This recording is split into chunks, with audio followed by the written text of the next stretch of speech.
The well that swallowed truth. When 8-year-old Lena Holloway collapsed face first into the snow beside the town well, 17 people saw her fall. Mrs. Garrett at the mercantile. The Wilson brothers loading their wagon. Even Reverend Shaw, who just finished his noon meal. Every single one of them looked, and then looked away. Because in Ridgway, Montana Territory, the Holloway name had become a curse whispered behind closed doors, a warning mothers gave their children about asking too many questions. The girl lay there, small and still, her bucket rolling across frozen ground. No one moved, until a stranger on the ridge above town started running. Welcome to a story about the silence that kills and the courage that breaks it. If you're watching from anywhere in the world, drop your city in the comments below. I want to see how far Lena's story travels. Now settle in, because what happened in Ridgway in the winter of 1887 changed everything. The wind that morning carried the kind of cold that turned spit to ice before it hit the ground. Ethan Cole sat his horse on the pine-covered ridge overlooking Ridgway, watching smoke rise from chimneys in thin gray columns that dissolved into a sky the color of old pewter. He'd been drifting for 3 years now, ever since he'd buried his wife and daughter in a town he couldn't bear to name, and he'd learned to read settlements the way other men read newspapers. Ridgway looked prosperous enough. 2-story buildings lined Main Street, their false fronts painted and maintained. A church with a proper steeple. Even a small hotel with curtains in the windows.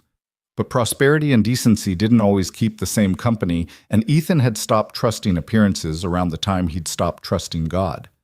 He was about to turn his mare toward the road that would take him past the town entirely when movement below caught his eye. A child, small even for what looked like 8 or 9 years, struggled toward the town well with a wooden bucket that seemed to weigh more than she did. Her coat was too thin for the weather, patched at the elbows with fabric that didn't quite match. Dark hair escaped from beneath a gray knit cap. She moved with the careful determination of someone who'd learned that falling down cost more than getting back up ever gained. Ethan watched because there was nothing else to watch, because the morning was slow, and his coffee had gone cold an hour ago. The girl reached the well and set down her bucket with both hands, her breath coming in visible puffs. She worked the handle of the pump, her whole body throwing weight into each downward push. Then she stopped. Her hand went to her forehead. Even from the ridge, Ethan could see her sway. She took one step backward, then another. Then she simply folded, knees giving out, falling forward into the snow like a puppet with cut strings. The bucket clattered against the well's stone base. The sound echoed in the morning quiet. Ethan's hands tightened on the reins. He waited for the rush of adults that would surely come. The girl had fallen maybe 30 yards from the mercantile, close enough that anyone inside would have heard. The church stood even closer. Surely someone had been watching. Through the window of the mercantile, a woman's shape moved. She took 2 steps toward the door, then stopped, turned back to whatever task occupied her counter. Near the livery stable, 2 men loading a wagon glanced toward the well. The taller one said something to his companion. They both returned to their work, shoulders hunched against more than just the wind. A man in a dark coat and white collar, the Reverend, Ethan guessed, emerged from a small house beside the church. He saw the fallen child. Ethan watched him see her, watched the recognition and calculation play across features Ethan could barely distinguish at this distance, but understood perfectly anyway. The Reverend adjusted his hat and walked in the opposite direction, his pace just slightly faster than necessity required. The girl hadn't moved. Snow was already beginning to gather on her dark coat. "Jesus Christ," Ethan whispered, though the words felt hollow in his mouth, prayers from a language he'd forgotten how to speak. He was halfway down the ridge before he'd made a conscious decision to move, the mare picking her way through snow and pine needles with the careful confidence of an animal who'd carried her rider through worse terrain than this. His heart hammered against his ribs, not from exertion, but from a fury so pure it tasted like copper on his tongue. 3 years. 3 years he'd been hollow, moving through the world like smoke through a room, touching nothing, leaving no mark. 3 years of telling himself that caring was the luxury of men who still had something to lose. And here he was, running toward a child he didn't know in a town that had already shown him exactly what it was made of. His boots hit Main Street at a run. The packed snow crunched beneath his heels. Somewhere a door closed, not slammed, just quietly, deliberately shut. He didn't look to see whose. His eyes stayed fixed on the small shape beside the well. She was breathing. He saw that first, the slight rise and fall of her back. Relief and rage fought for space in his chest as he dropped to his knees beside her, snow soaking through his pants. "Hey there," he said, his voice gentler than he'd heard it in years. "Can you hear me?" Her eyelids fluttered. She tried to speak but only managed a sound somewhere between a cough and a whimper. When he carefully turned her over, he saw a face far too thin, cheekbones sharp beneath skin gone gray with exhaustion. Her eyes opened, brown, fever-bright, terrified. "Don't," she managed. "Don't touch me. They'll— Easy now." Ethan pulled off his coat, the heavy sheepskin one that had cost him 2 weeks' wages back when he still worked for wages. He wrapped it around her shoulders. "I'm not going to hurt you. What's your name?" "Lena." The word came out barely above a whisper. "Lena Holloway. You shouldn't— You have to go. They'll see you with me, and then— Then what?" Ethan looked up at the buildings surrounding them. Curtains moved in windows. Faces appeared and disappeared. No one came out. "Then they'll ignore me the way they're ignoring you?" Fresh tears cut tracks through the grime on her cheeks. "Mama needs water. She's sick. I have to—" She tried to sit up and nearly blacked out again. Ethan caught her before her head could hit the ground. "Where's home?" he asked. "The farm, West Edge, past the—" Her eyes lost focus. Ethan didn't wait for more. He stood, lifting her as he rose. She weighed next to nothing, all sharp bones and desperate need. The bucket lay where it had fallen. He left it there. Whatever disease or doom the people of Ridgeway thought lived in the Holloway name, Ethan Cole had already died once, 3 years ago, in a town that had also turned away when it mattered. He'd been walking dead ever since. What was one more ghost? The farm revealed itself in stages as he rode, Lena limp against his chest. First the fence, half fallen, posts leaning at drunken angles. Then the barn, roof sagging under snow it probably wouldn't survive another month carrying. Finally the house itself, small, unpainted, smoke rising from a chimney that leaned like everything else here, defying gravity through stubbornness alone. Ethan had seen poverty before. Hell, he'd lived it. But this was different. This was poverty with intention behind it, isolation enforced by something more than just hard luck. He was still 50 yards from the porch when the door opened and a woman emerged with a shotgun. "That's far enough." Her voice carried clear and cold across the snow. "Put her down and ride on." "Ma'am, she collapsed in town. She needs—" "I know what she needs." The woman's hands shook, but the barrel stayed level, pointed at his chest. "I also know this town. You carried her out here for a reason, and it's not charity, so state your business or leave." Ethan reined in his mare. Lena stirred against him, murmuring something he couldn't quite hear. "Mama," she said, louder now. "Mama, it's okay. He helped me." The shotgun lowered an inch. Not much, but enough. In the thin morning light, Ethan could see the woman properly now, maybe 30, dark hair the same shade as her daughter's, eyes sunken with exhaustion and fever. She wore a man's coat over a nightdress, boots unlaced, and she swayed where she stood. "Mrs. Holloway?" Ethan kept his voice level. "I'm going to step down now. I'm armed, but I'm not reaching for anything except your daughter. Understood?" A long pause. Then a nod, jerky with fever. He dismounted slowly, Lena still in his arms. Up close, he could see the woman was in worse shape than her daughter. Her face flushed, sweat beading on her forehead despite the cold, her breath coming in short gasps that suggested lungs filling with things that shouldn't be there. "Inside," she managed. "Quickly." The house's interior matched its exterior, sparse, clean despite obvious poverty, everything worn but cared for. A fire burned in the hearth, barely adequate against the cold that seeped through gaps in the walls. 2 beds occupied opposite corners, a table, 2 chairs, some dishes. Nothing extra. Nothing that couldn't be loaded in a wagon in under an hour if running became necessary. Ethan laid Lena on the smaller bed. She was already asleep or unconscious. He couldn't tell which. When he turned, Mrs. Holloway had sunk into one of the chairs, the shotgun across her lap, her eyes closed. "When did you last eat?" he asked. "Yesterday. Maybe the day before." She opened her eyes with visible effort. "There's cornmeal in the tin, some dried beans. You can take what you want as payment for bringing her home. Then you need to leave before anyone sees you here." "I'm not looking for payment." "Everyone's looking for something." The words came out flat, worn smooth by repetition. "That's what this town taught me." Ethan crossed to the stove, found the cornmeal, started working by instinct. The motions of cooking something his hands remembered even when his mind had gone somewhere else. He'd made enough trail meals in the past 3 years to do this half asleep. "Your husband," he said, keeping his tone careful. "Is he dead?" Mrs. Holloway's voice didn't change. 4 months ago. Accident at the well, they said. Fell in, hit his head, drowned in 3 feet of water before anyone found him. Strange accident for a man who'd been working that well for 8 years, but that's what they called it. Accident. The mush began to bubble. Ethan stirred it, not looking at her.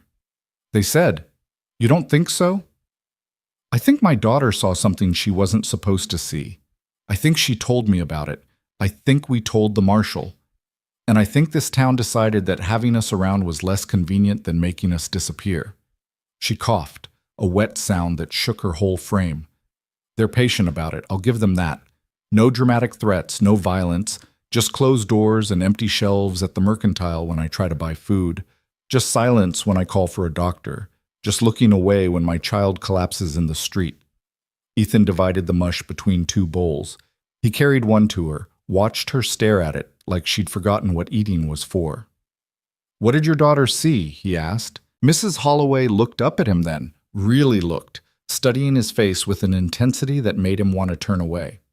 Whatever she found there must have satisfied something, because she picked up the spoon.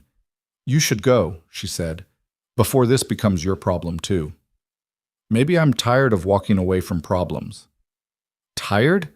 She laughed, the sound hollow and bitter. "Mister, you haven't even started being tired. Not the way this town does tired." She ate 3 bites. On the 4th, her hand started shaking so badly, she had to set the spoon down. Ethan took the bowl, helped her to the other bed, bigger, with quilts piled high, the kind of nest someone made when cold had become a permanent resident. "Lena saw Judge Hale's enforcer push my husband into the well," Mrs. Holloway said, her eyes already closing. "Man named Silas Mercer.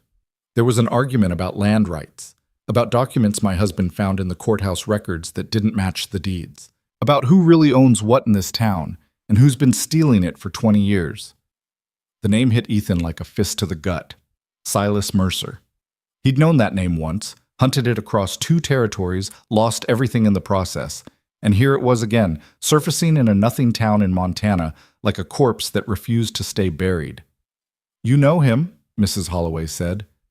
Not a question. "Once, long time ago." "Then you know running won't help. You know he'll come eventually." Her breathing had gone shallow. "Take Lena. Take her east. Find her an aunt in St. Louis. Take the documents from the well. They're still there, wrapped in oilcloth, hidden in the stonework. Take them to someone who cares about law more than land. Take—" Sleep took her mid-sentence, dragging her down with the weight of fever and exhaustion. Ethan stood there, listening to her labored breathing, looking at the child in the other bed, thinking about a well that held more than water. Outside, snow had started falling again. Through the window, he could see his mare waiting patiently, already half covered. He should saddle up, ride out. He'd delivered the girl safely. That was more than most men would have done. Instead, he found himself building up the fire, finding more blankets, checking the woman's forehead, burning hot. Checking the child's. Cooler, but still too warm. Looking around the small house for medicine and finding none. The well stood visible from the window, a dark shape against fresh snow. Ethan had spent 3 years running from ghosts, from his wife's grave, from his daughter's empty room, from the sound of Silas Mercer's laughter the day he'd ridden away from justice because Ethan had been one day too slow, one step too far behind. 3 years of telling himself that the world was broken and he was just another broken piece in it, that caring was for men who still believed in things like right and wrong, justice and mercy. But here was a child who'd watched her father murdered and been punished for telling the truth. Here was a woman dying by degrees because a town had decided her life was worth less than its secrets. Here was Silas Mercer's name again, after all this time, still attached to cruelty and theft. Here was a choice. Ethan pulled on his coat. Lena stirred in her sleep, mumbling something about her father, about water, about being sorry. He paused at her bedside, adjusted her blankets, and felt something in his chest that he'd thought had died with his family. The weight of responsibility, the burden of carrying what happened next.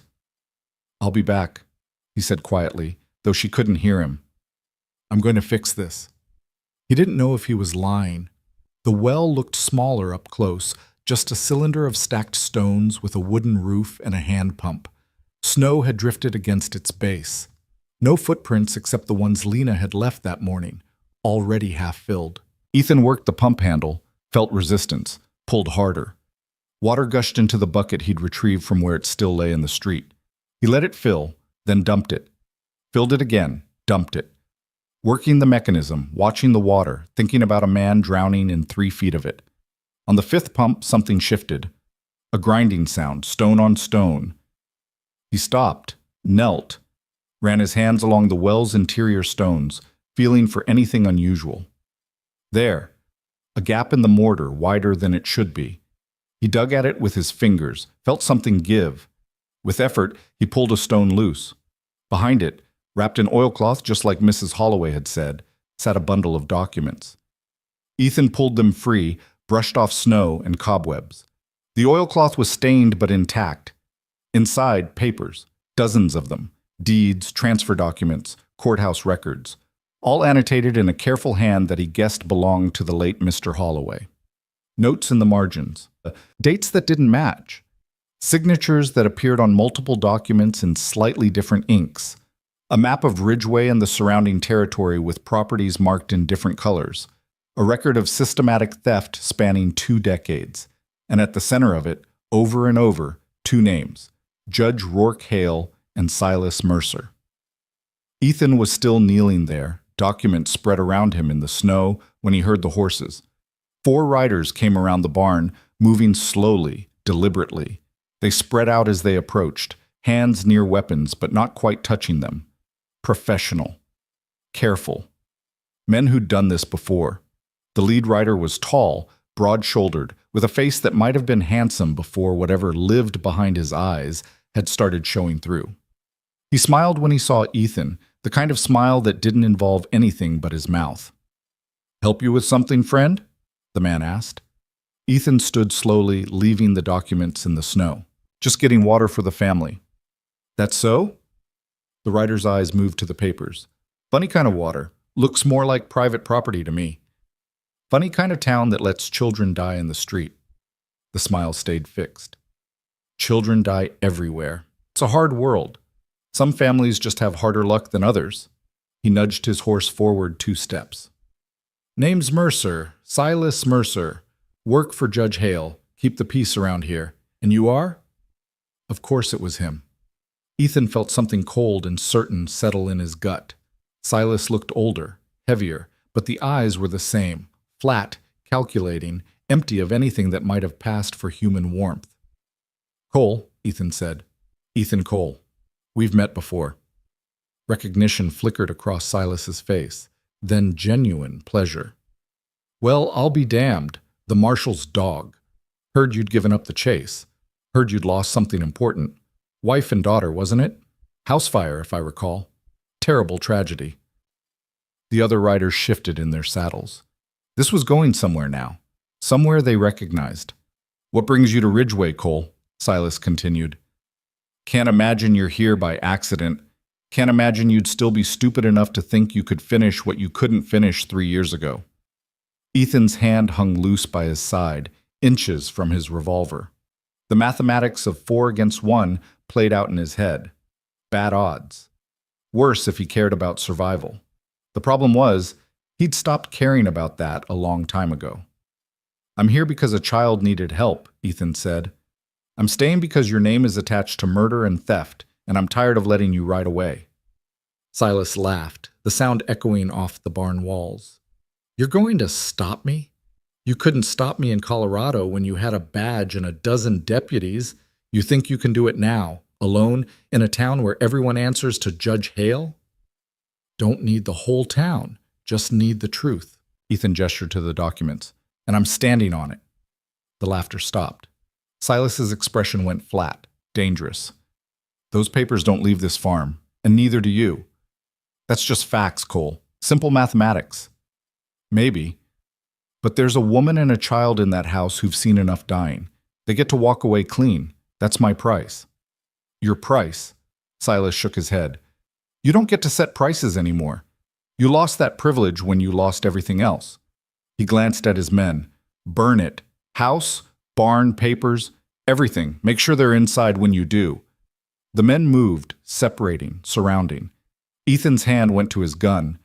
Then a shotgun blast shattered the morning quiet. Mrs. Holloway stood on the porch, the weapon still smoking in her hands. She was swaying, barely upright, but her voice carried clear across the yard. "Next one goes through flesh instead of sky," she said. "Leave, now." Silas studied her with the detached interest of a man calculating acceptable losses. "You can barely stand, Mrs. Holloway. How many shots you think you'll get off before my men put you down?" "Enough." She pumped the shotgun, the sound sharp and final. "You want to find out? My husband's already dead. I'm halfway there myself. You think I care about taking some of you with me?" A standoff, frozen in snow and morning light. 4 mounted men, 1 dying woman, and Ethan caught between them with a gun in his hand and evidence scattered at his feet. Then Lena appeared in the doorway behind her mother, small and pale, holding what looked like her father's revolver in both hands. "I saw you kill him," she said, her child's voice cutting through the tension. "I saw you push him in the well. I told everyone, but they wouldn't listen. But I'll keep telling, forever.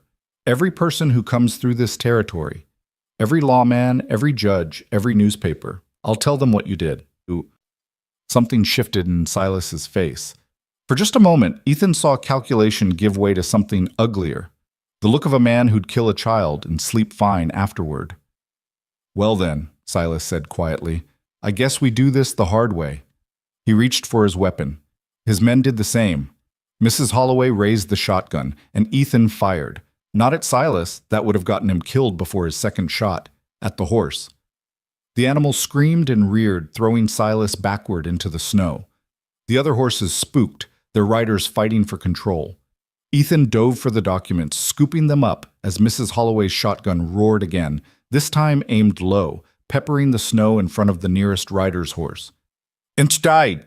Ethan shouted. "Now!" He ran for the porch as bullets started flying. Wood splintered around him. Mrs. Holloway fired again, then stumbled backward through the doorway. Ethan caught her as she fell, hauled her into the house, Lena scrambling after them. He kicked the door shut as something heavy hit it from outside. They had maybe 30 seconds before Silas's men regrouped. Maybe a minute if they were lucky. The house had 2 windows and 1 door. No back exit. No root cellar. Nowhere to run. Ethan moved to the window, checked the yard. 3 riders had dismounted, taking cover behind the barn and wagon. Silas was on his feet, rage written clear across his face. The 4th rider was circling toward the back of the house. "How many shells you got?" Ethan asked Mrs. Holloway. She was on the floor now, back against the wall, the shotgun across her lap. 3, maybe 4. She coughed, blood flecking her lips. "This wasn't how I wanted this to end." "It's not ending." Ethan checked his own ammunition. 12 rounds, not enough. "You said there's an aunt in St. Louis?" "My sister, Sarah Brennan. She'd take Lena." Mrs. Holloway looked at her daughter, who'd retreated to the corner, the revolver still clutched in her small hands. "Baby, go to the bedroom. Hide under the bed. Don't come out until—" "I'm not hiding." Lena's voice shook but held. "I'm not running. They need to pay for what they did to Papa." "Justice and revenge aren't the same thing," Ethan said, surprised to hear himself saying it, surprised he still believed it might be true. "Your father found evidence. That evidence can put them away legal, but only if someone gets it to people who care about law more than land. Who? Mrs. Holloway asked. Who in this territory would stand up to Judge Hale? Territorial Governor's Office in Helena, Federal Marshal Service. Hell, newspapers in Denver, if nothing else. Your husband did the hard work already. He found the truth. We just have to keep it alive long enough to matter, a voice called from outside. Cole, Mrs. Holloway, let's be reasonable about this. Silas, using his bargaining voice, which meant he didn't want to assault a fortified position if he could avoid it, which meant maybe, just maybe, they had leverage. Ethan moved to the door, stayed to the side, called back. Define reasonable. Simple trade. You give me the papers, I let you walk. All three of you, safe passage to wherever you want to go. Clean slate, fresh start. And we're supposed to trust the man who murdered William Holloway? A pause. Then, never said I killed him. Girl's mistaken. Grief does strange things to children's memories. Beside the wall, Lena made a sound somewhere between a sob and a snarl. She's not mistaken, Ethan said.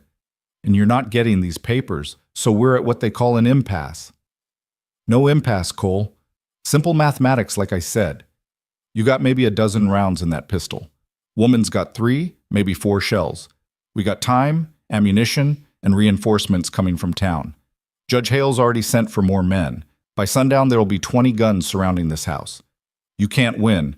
Best you can do is choose how you lose. Mrs. Holloway met Ethan's eyes across the room. Her face had gone gray, sweat soaking through her nightdress despite the cold. She had hours left, maybe less. The fever would take her whether Silas did or not. Take Lena, she whispered. Take the papers. There's a root cellar under the barn, has a tunnel that leads to the creek. My husband built it during the bad years when the Blackfeet still raided. You can make it to the tree line before they know you're gone. And leave you to whatever they do when they realize we're not here? I'm already dead, just a matter of when. She smiled, tired and sad. But my daughter gets to live. My husband's work gets to matter. That's not nothing. That's better than what we had this morning. Mama, no. Hush, baby. Mrs. Holloway looked at her daughter with an expression that broke something in Ethan's chest. You listen to Mr. Cole. You go to Aunt Sarah. You tell her everything. You grow up and you remember that your father was a good man who tried to do right, and that's worth more than gold or land or whatever else people kill for. You remember that. Promise me. Lena was crying now, silent tears tracking through the dust on her face. I promise. Outside, Silas called again. Running out of patience, Cole. Ethan looked at the documents in his hand, looked at the dying woman, looked at the child who'd already lost everything and was about to lose more. 3 years he'd been dead inside. 3 years of telling himself that honor was a luxury and justice was a lie. That the world was broken and staying broken, and all a man could do was keep walking until his legs gave out.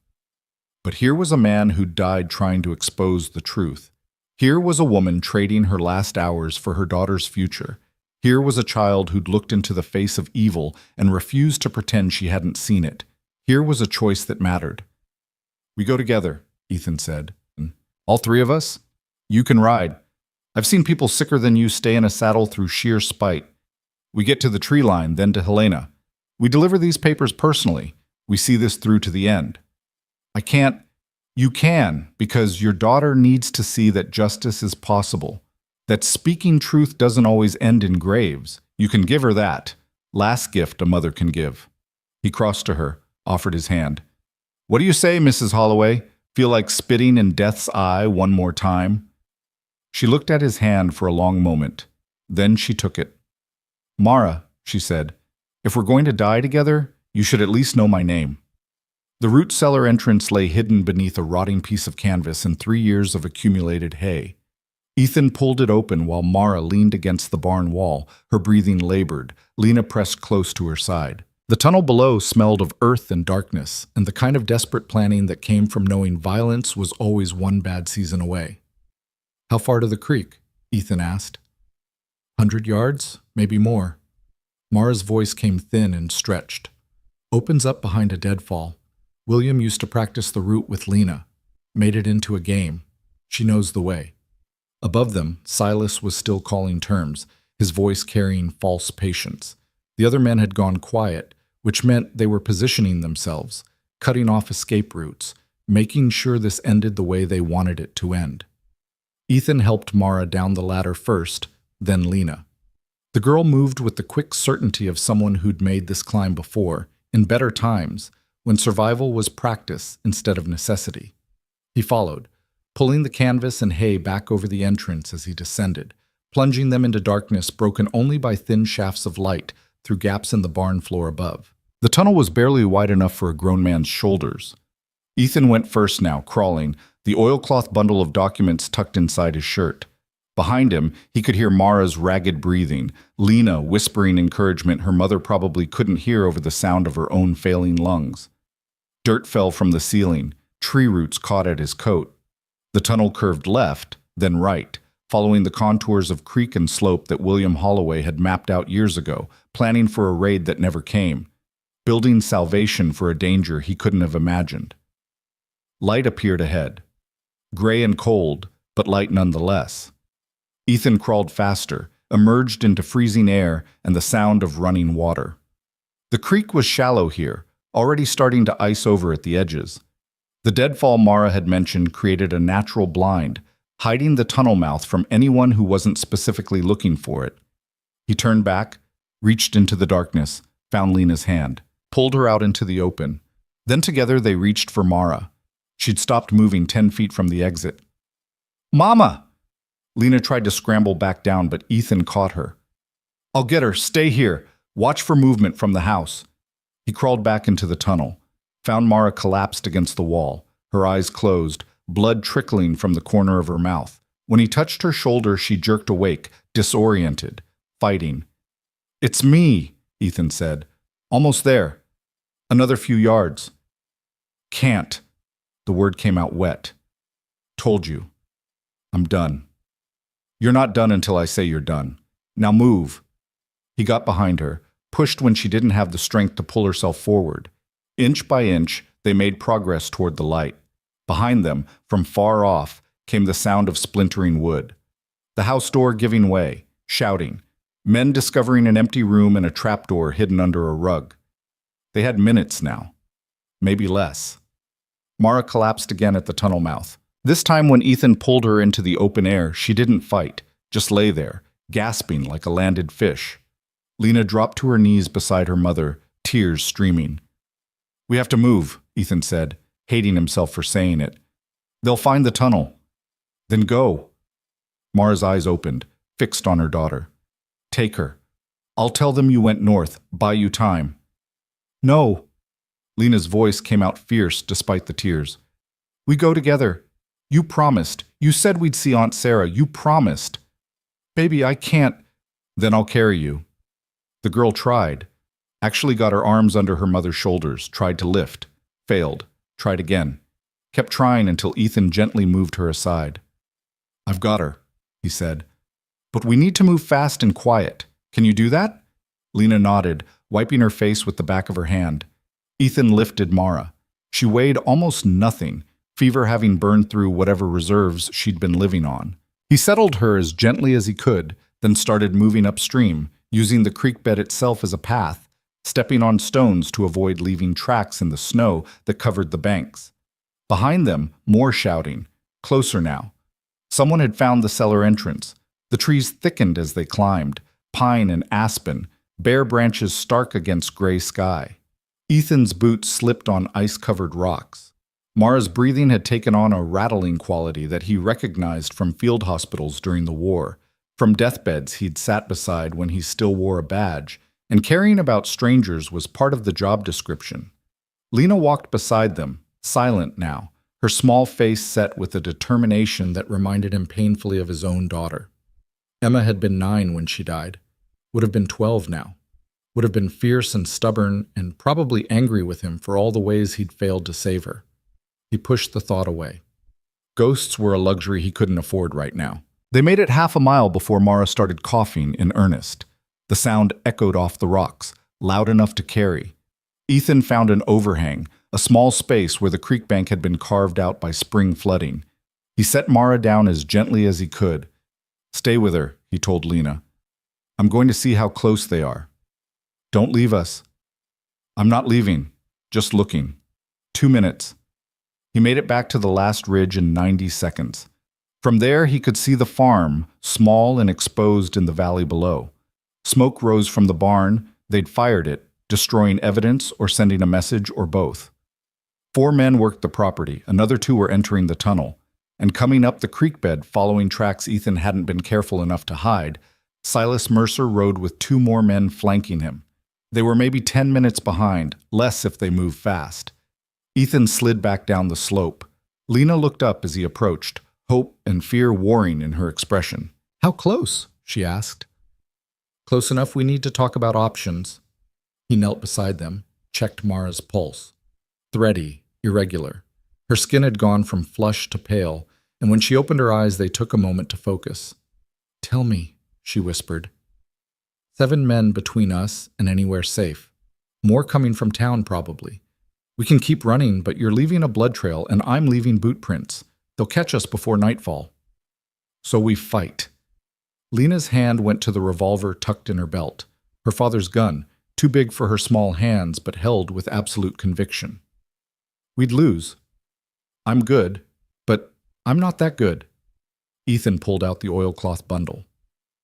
But these documents are worth more than our lives. Worth more than this whole damn valley. If they survive, everything your father died for matters. If they don't, Silas and the judge just keep stealing and killing until someone else is brave enough to stand up. Mara struggled to sit upright. What are you saying? I'm saying one of us needs to play decoy while the other 2 get these papers to Helena. Lead them on a chase, give you time to disappear into the high country. There's trappers up there, trading posts, people who don't ask questions. You could make it. You mean you'll play decoy? Not a question. I'm the one they want most. Silas has history with me. He'll follow. And die trying to kill you. Probably, but that buys you days, maybe a week, long enough to reach someone who cares about law. Lena looked between them, understanding dawning on her young face. No, we stay together. You said together. I said we'd see this through to the end, Ethan corrected gently. Didn't say we'd all survive it. Your mother needs a doctor. You need your aunt. These papers need Helena. I need to make sure Silas Mercer doesn't hurt anyone else. We all get what we need, just not together. That's dying, Lena's voice broke. That's just dying with extra words. Maybe. Or maybe it's the first useful thing I've done in 3 years. Mara reached out, caught his hand. Her grip was weak but insistent. Why? You don't know us. Don't owe us anything. Why die for strangers? Ethan looked at her, at Lena, at the bundle of papers that represented one good man's last attempt to matter. He thought about his wife, his daughter, the house fire that had taken them while he'd been 3 territories away chasing a man who'd slipped through his fingers. He thought about the rage and grief that had hollowed him out, left him walking through the world like smoke, touching nothing, meaning nothing, just waiting for the wind to finally scatter what was left. Because strangers are just family, you haven't failed yet, he said quietly. And I'm tired of failing. Before Mara could respond, voices echoed up the creek bed, closer than they should have been. The men were moving faster than Ethan had calculated. He stood, made a decision. There's a game trail about 50 yards north, follows the ridgeline. In 2 miles, you'll hit the territorial road. Flag down any wagon heading east, tell them you've got cholera. No one will look too close. From the road, it's 3 days to Helena if you push. Can you ride that long? I'll ride until I can't, Mara said. Then Lena will ride and I'll walk. Then she'll drag me. We'll make it. Take my mare. She's still tied at your farm, but she'll come if I whistle. Smart horse. Smarter than me most days. He pulled out his revolver, checked the cylinder, then handed it to Mara. 12 shots. Don't waste them. The governor's office is on Last Chance Gulch. Ask for Marshal Davies. Tell him Ethan Cole sent you. Tell him I'm calling in the favor from Cheyenne. What favor? One I just invented. But Davies is honest and he hates men like Silas. That's enough. Lena grabbed his arm. Come with us, please. We can all hide, all run. They'd track us down in a day. This way, you've got a chance. He knelt, met her eyes. Your father stood up when it mattered, died for it. Your mother's doing the same. Now it's my turn. Don't make it meaningless by getting caught because you felt guilty. I don't feel guilty. I feel like I'm watching another person die. Then watch close. Learn something. Learn that some things matter more than surviving. He touched her shoulder, the gesture awkward and unpracticed. You're going to do great things, Lena Holloway. You're going to grow up and make this territory better. But first you have to grow up, understand? She nodded, tears streaming again. Ethan helped Mara to her feet. She swayed but stayed upright, jaw set against pain and weakness. The well, she said. William hid something else there. In the bottom. A metal box with more papers, bank records, account numbers. We couldn't reach it without draining the whole thing, but if you're going back, I'm not going back, I'm going forward, leading them away. Then the box stays buried. Maybe someone else will find it, someone with time and tools and no one trying to kill them. He tucked the oilcloth bundle inside Lena's coat. Keep this dry. Don't show it to anyone except Marshall Davies. Don't trust anyone who asks too many questions. And if you see a newspaper reporter, tell them everything. Sometimes the press does what the law won't. The voices were closer now, near enough that Ethan could make out individual words. Silas calling orders, telling his men to spread out, to watch for ambush. Go, Ethan said. Now. Mara pulled Lena toward the game trail. The girl looked back once, her face a mask of grief and anger and something else. Determination, maybe? Or the first seeds of the woman she'd become if she survived this. Then they were gone, disappearing into the trees, and Ethan was alone with the creek and the coming violence. He whistled, 2 sharp notes that carried clear in the cold air. Somewhere down the valley his mare would hear, would come. He moved downstream, deliberately careless with his tracks, leaving boot prints in the snow, breaking branches, making sure anyone following would find him. The creek bent around a stand of boulders. Ethan positioned himself behind the largest, checking sight lines, calculating angles. Not the best position, but it would do. His hands were steady as he checked his remaining revolver. 6 shots, and the rifle he'd taken from Mara's house. 4 more. 10 rounds against 7 men. Poor odds. But he'd worked with worse. The first rider appeared around the bend. Not Silas, one of the younger ones, eager and careless. Ethan let him get close, watched him spot the tracks leading upstream, start to turn his horse. Looking for something? Ethan called. The man went for his gun, never cleared leather. Ethan's shot took him in the shoulder, spun him out of the saddle. The horse bolted. The man hit the frozen ground hard, crying out. Ethan didn't shoot again, just stepped into view, rifle leveled. Tell Silas I'm here, he said. Tell him it's time we finished what we started. The wounded man scrambled backward, clutching his shoulder. You're dead, you know that? Dead. Been dead 3 years. This is just making it official. The man ran, stumbling and sliding on ice, leaving a trail of blood. Ethan let him go. Wounded men slowed groups down, made leaders cautious, and he needed Silas cautious, needed him focused on the threat in front of him instead of the woman and child disappearing into the high country behind. He moved positions, climbing higher into the rocks. From there, he could see the whole creek bed, the approach from the valley, the narrow confines that would turn this into a close-quarters fight. Good defensive ground, expensive to take, the kind of place where attacking cost more than retreating. Exactly what he needed. Silas appeared 10 minutes later with 4 men. The wounded one must have reached them, delivered the message. They moved carefully now, using cover, spreading out. Professional. Ethan had known they would be. Cole!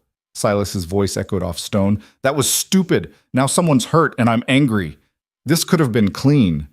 Nothing about you has ever been clean, Ethan called back. Least of all your conscience. Conscience is for men who can afford it, ideal in reality. And the reality is you're alone, outnumbered, and running out of places to hide. Funny, I was about to say the same to you. Silence. Then Silas laughed, genuine amusement in the sound. I missed this, Cole. Missed having someone worth hunting. Last 3 years have been easy, boring, small people with small problems. But you're the real thing. Makes killing you mean something. Philosophical today must mean you're scared. Scared? Another laugh. Of what? You've got maybe 10 rounds left. I've got 4 men in all day. Math isn't complicated. Math never accounts for will. Your men are hired guns. I'm a man with nothing left to lose. Big difference when the shooting starts. Movement to the left. One of Silas's men trying to flank, using the tree line for cover. Ethan tracked him, waited until he broke into the open, fired. The shot went high, deliberately, but close enough to send the man diving back into cover. 7 rounds, Silas called, keeping count. 7 rounds, 4 men, 1 boss who's been running too long. Ethan shifted position again, staying mobile. How's it feel, Silas, being the one trapped for once? I'm not trapped. I'm patient. A pause. Where's the woman and child? Dead. Couldn't keep up. Had to leave them. Liar. You're the hero type. Always were. Bet you sent them running while you played rear guard. Noble, stupid, but noble. Believe what you want. I believe you're going to die here. Question is whether you take any of my men with you, and whether I bother chasing the woman and girl or just let the cold do my work for me. Rage flared hot in Ethan's chest. He forced it down, made his voice steady. You won't catch them. They're already gone, headed somewhere you can't follow. Everywhere somewhere I can follow. I've got Judge Hale's authority across 3 territories. I've got men in every town, every trading post, every place a person might run. She's sick, Cole. Dying. How far you think she'll make it before her body gives out? Far enough? Far enough for what? To die on a stranger's doorstep instead of her own? To make her daughter watch it happen somewhere cold and lonely instead of somewhere familiar? You didn't save them, just changed where they suffer. The words hit harder than they should have, because there was truth in them, ugly and unavoidable. Mara was dying. Lena was a child. The high country in winter was a graveyard for the unprepared. He might have traded one death for another, bought time that would only stretch out the inevitable. Unless the documents reached Helena. Unless someone with power and conscience decided that law mattered more than land. Unless William Holloway's death and Mara's sacrifice and Ethan's last stand added up to something more than just bodies in the snow. Unless justice was possible. Ethan moved again, circling higher. The sun had started its descent, shadows lengthening across the creek bed. In a few hours, darkness would come, and with it cold that could kill as efficiently as any bullet. He needed to keep Silas here, focused, engaged. Needed to be interesting enough to chase, dangerous enough to demand attention. Needed to matter, just for a little while longer. Tell me something, Silas, he called out. How'd you end up working for a man like Judge Hale? You used to have standards, low standards, but standards. Now you're just a hired killer in a nice coat. Standards don't pay. Hale does. Generously. And all it cost was your soul. Souls are overrated. Can't spend them, can't sleep with them. Can't use them to buy land or influence or comfort. Movement in the shadows. Silas circling, trying to locate Ethan's position by his voice. You had standards, Cole. Look where it got you. Dead family, dead career, dying alone on a mountain for people who won't remember your name. Better than living on my knees? Is it? Really? Your wife and daughter died because you were too busy chasing me to protect them, because your standards mattered more than their safety. How's that feel? When you're alone at night, how's that righteousness taste? Ethan's hands tightened on the rifle. The fire that had destroyed his house, killed his family. He'd always believed it was an accident. Bad wiring, dry timber, winter wind fanning flames. But the timing had been too perfect. 1 week after he'd gotten close to Silas in Colorado. 1 week after he'd raided a property that turned out to be connected to Judge Hale's operation. 1 week after he'd become a problem. You killed them, he said, the words coming out flat and certain. You set that fire. Silence. Then, prove it. Don't need to prove it, just need to know. Knowing changes nothing. They're still dead. You're still here. I'm still winning. Winning? Ethan laughed, bitter and cold. You call this winning? Running errands for a corrupt judge, killing farmers who ask questions, murdering women and children to keep your boss's secrets? That's not winning, Silas. That's just being a coward with a paycheck. Big talk from a man about to die. Everyone dies. Question is what you die for. I'm dying so a little girl gets to live. What are you dying for? I'm not dying today. Everyone says that, right up until they're wrong. Ethan fired. not at any particular target, just to keep them honest, to remind them he was still armed and dangerous. The shot echoed off the rocks, rolled down the valley, 6 rounds left. The return fire came from 3 directions simultaneously, coordinated, professional, deadly. Bullets sparked off stone around him. He rolled, came up firing, saw one of Silas's men go down clutching his leg. 5 rounds left. Still fighting?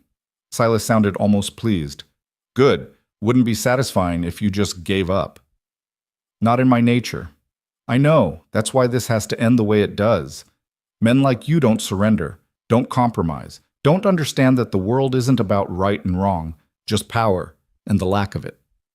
The world is exactly about right and wrong. That's the only thing it's about. Then you're going to die disappointed. More movement. 2 men now, flanking from opposite sides while Silas kept him talking. Classic tactic. Effective if the target didn't see it coming. Ethan saw it coming. He waited until they were committed, out of cover, moving fast through the open space between rocks. Then he stood, fired twice in rapid succession. The first shot took the man on the left in the chest.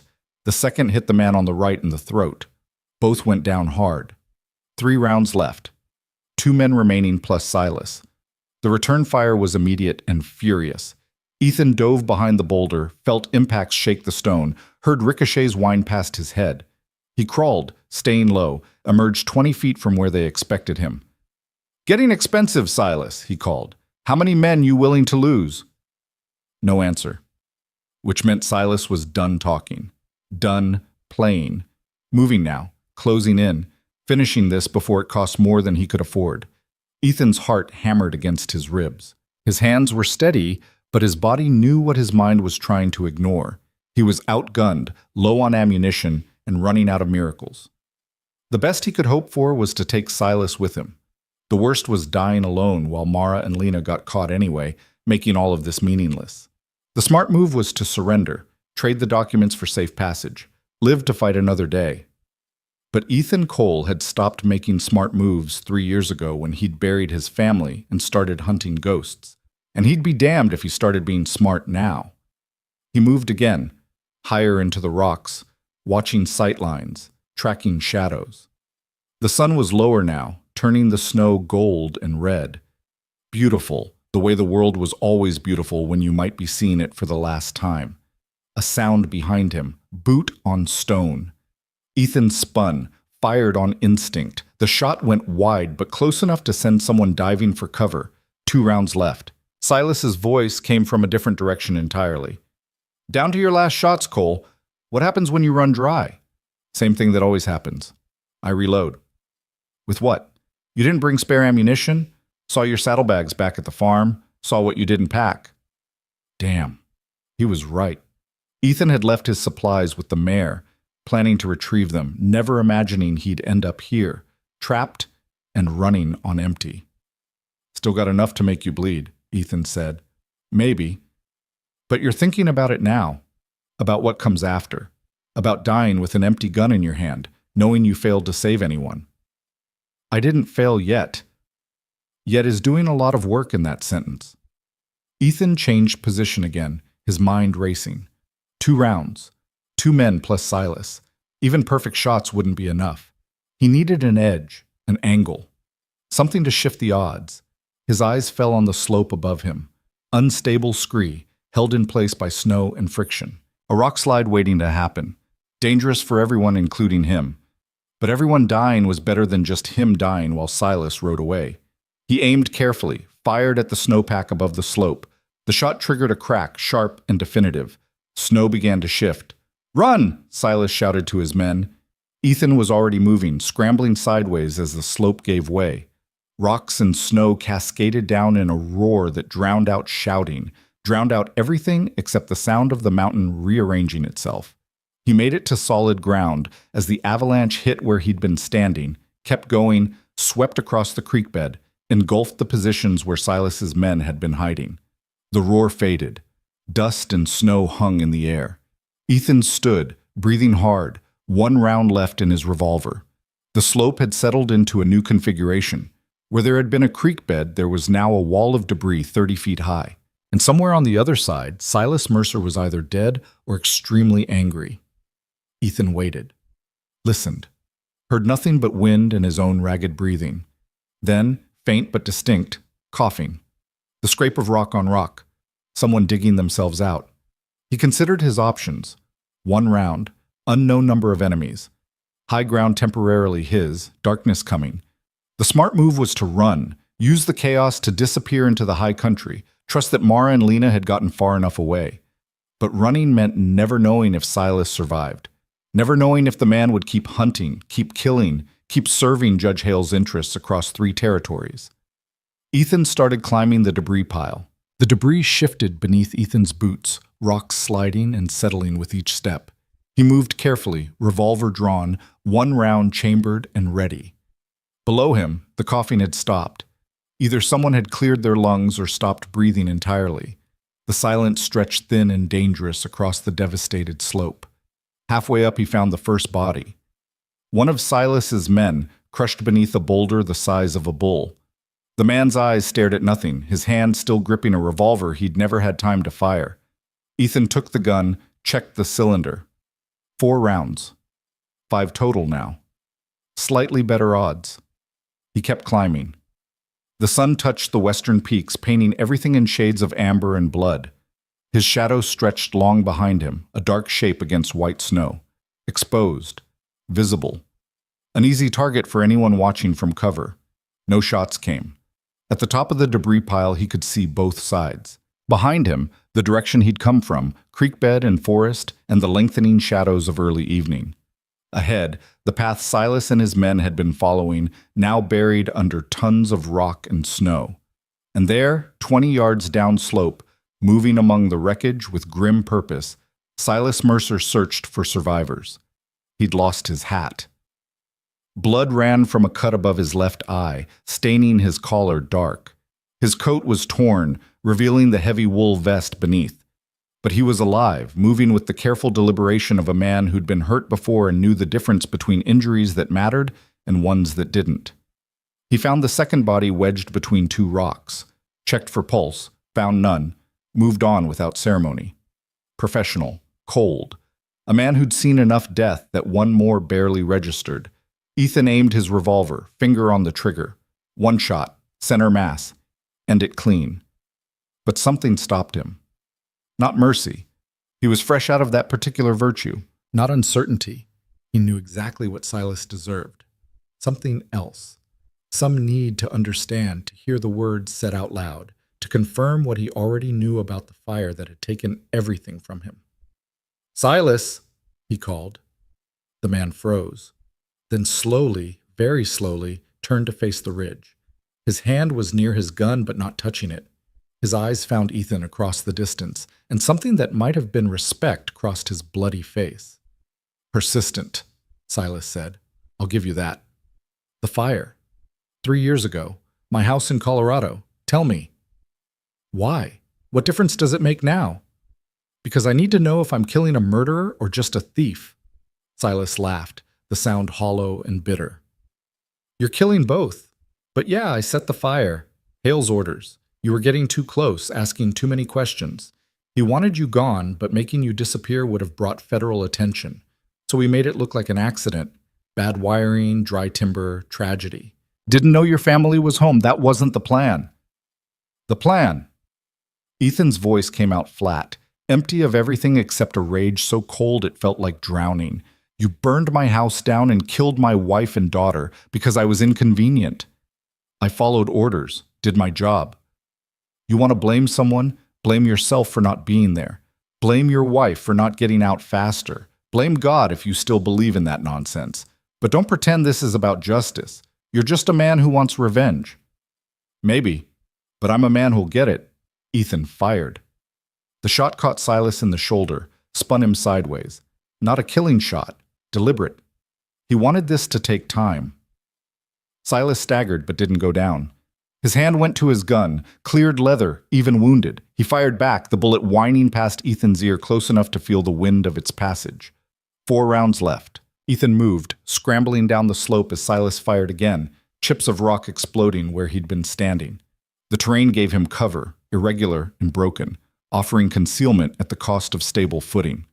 They circled each other through the debris field, two wounded animals looking for advantage. Silas's shoulder bled freely now, leaving a trail in the snow. Ethan's ribs ached where he'd slammed into a rock during his descent. Neither spoke. The time for words had passed. Silas disappeared behind a section of the collapsed slope. Ethan tracked the blood trail, moving parallel, watching for ambush. The light was failing fast now, the brief winter day surrendering to darkness. Soon they'd be fighting blind. A sound to his left. Ethan spun, fired at movement. The shot sparked off stone. Silas's answering fire came from the right, a feint, drawing Ethan's attention while circling to better position. 3 rounds left. They were both bleeding now, both hurt, both running on fumes and fury. But Silas had training, experience, the cold calculation of a man who killed for money and slept fine afterward. While Ethan had rage and grief and 3 years of wishing he'd died with his family. Not an even match. But even matches were rare in the real world. Ethan caught sight of him crossing an open space, fired, missed. Silas dove behind cover, came up shooting. A bullet caught Ethan's left arm, tore through muscle, sent fire racing up to his shoulder. He bit back a scream, kept moving, returned fire. 2 rounds left. "You're done, Cole," Silas called from concealment. "Bleeding out, down to your last shots. This is where it ends." Ethan didn't answer, pressed his hand against the wound, felt warm blood pulse between his fingers. Not arterial, he'd live long enough to finish this. Maybe. He circled wide, using the failing light for cover, tracking Silas by sound and shadow. The man was good, but he was hurt, moving slower, breathing harder. The shoulder wound had taken more than he wanted to admit. They met at the bottom of the debris field where the slope flattened into the creek bed, 15 feet apart, both armed, both wounded, both absolutely certain this ended with one of them dead. "Could have been different," Silas said, his gun steady despite the blood soaking his coat. "You could have let it go, found a new life somewhere else. Your family was already gone. Chasing me wouldn't bring them back." "No, but killing you might let me sleep." "You really think that? You think revenge cures grief?" "I think some men need killing, and you're at the top of that list." "Fair enough." Silas smiled, cold and empty. "At least you're honest about it. Most men dress murder up in righteous language, pretend they're serving some higher purpose. You just want blood. I can respect that. I don't want your respect." "Good, because you're not getting it." They fired simultaneously. Ethan felt the impact before he heard the shot, a hammer blow to his chest that lifted him off his feet and dropped him into the snow. His vision grayed at the edges. He couldn't breathe, couldn't move, couldn't do anything except lie there watching the sky turn from amber to violet. Across the distance, Silas staggered. Ethan's last shot had caught him in the gut, the kind of wound that killed slow and painful. He took 2 steps toward Ethan, then his legs gave out. He sat down hard, both hands pressed to his stomach, blood welling between his fingers. "Damn," he said quietly. "Didn't expect that." Ethan tried to speak. Blood filled his mouth. He coughed, spraying red across white snow. His chest felt like someone had shoved a burning timber through it, which, he supposed, was close enough to what a bullet did. Silas crawled toward him, leaving a dark trail, got within arm's reach and stopped, breathing in wet gasps. They lay there, 2 dying men in the snow, and watched darkness come to the mountains. "Your family," Silas said after a while. "Last thing I saw before the fire took hold was a woman at the window, holding a little girl. She was trying to break the glass, kept hitting it, never broke through."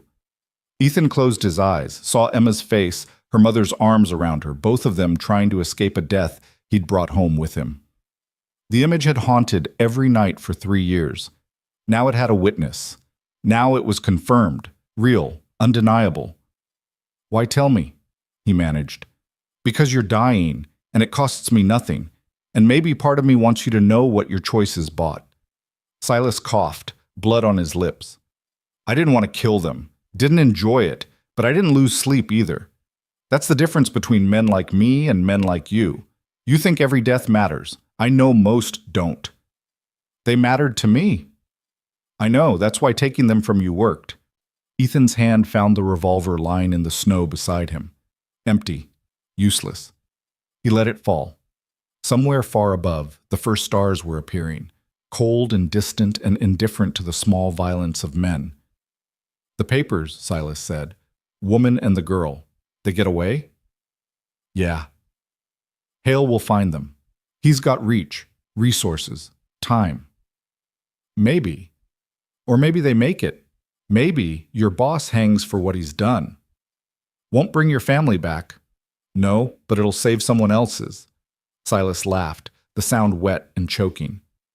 "Still a hero, even bleeding out in the snow. Still think you're saving people." "Someone has to." "Why? World's full of evil men doing terrible things. You kill one, 10 more take his place. What's the point?" Ethan thought about William Holloway, standing up to power knowing it would kill him. About Mara, trading her life for her daughter's future. About Lena, small and fierce, carrying proof of corruption through the wilderness because her father had taught her that truth mattered. "The point is trying," he said. "The point is standing up when everyone else looks away. The point is that maybe, somewhere, someone survives because you didn't." Philosophy from a dying man. How touching. Better than dying for nothing but money.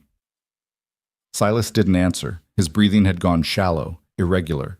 Ethan watched him fade, watched the life drain from his eyes, watched the man who'd killed his family become just meat and blood and consequences in the snow. He died quietly, without drama, the way most men died when you got right down to it. Just a body that stopped working and a soul that probably wasn't worth the saving anyway. Ethan lay there, his own breathing growing harder, colder settling into his bones. He'd killed Silas Mercer, avenged his family, done the one thing he'd promised himself he'd do before he died. It felt empty, hollow, like drinking seawater and calling it satisfaction.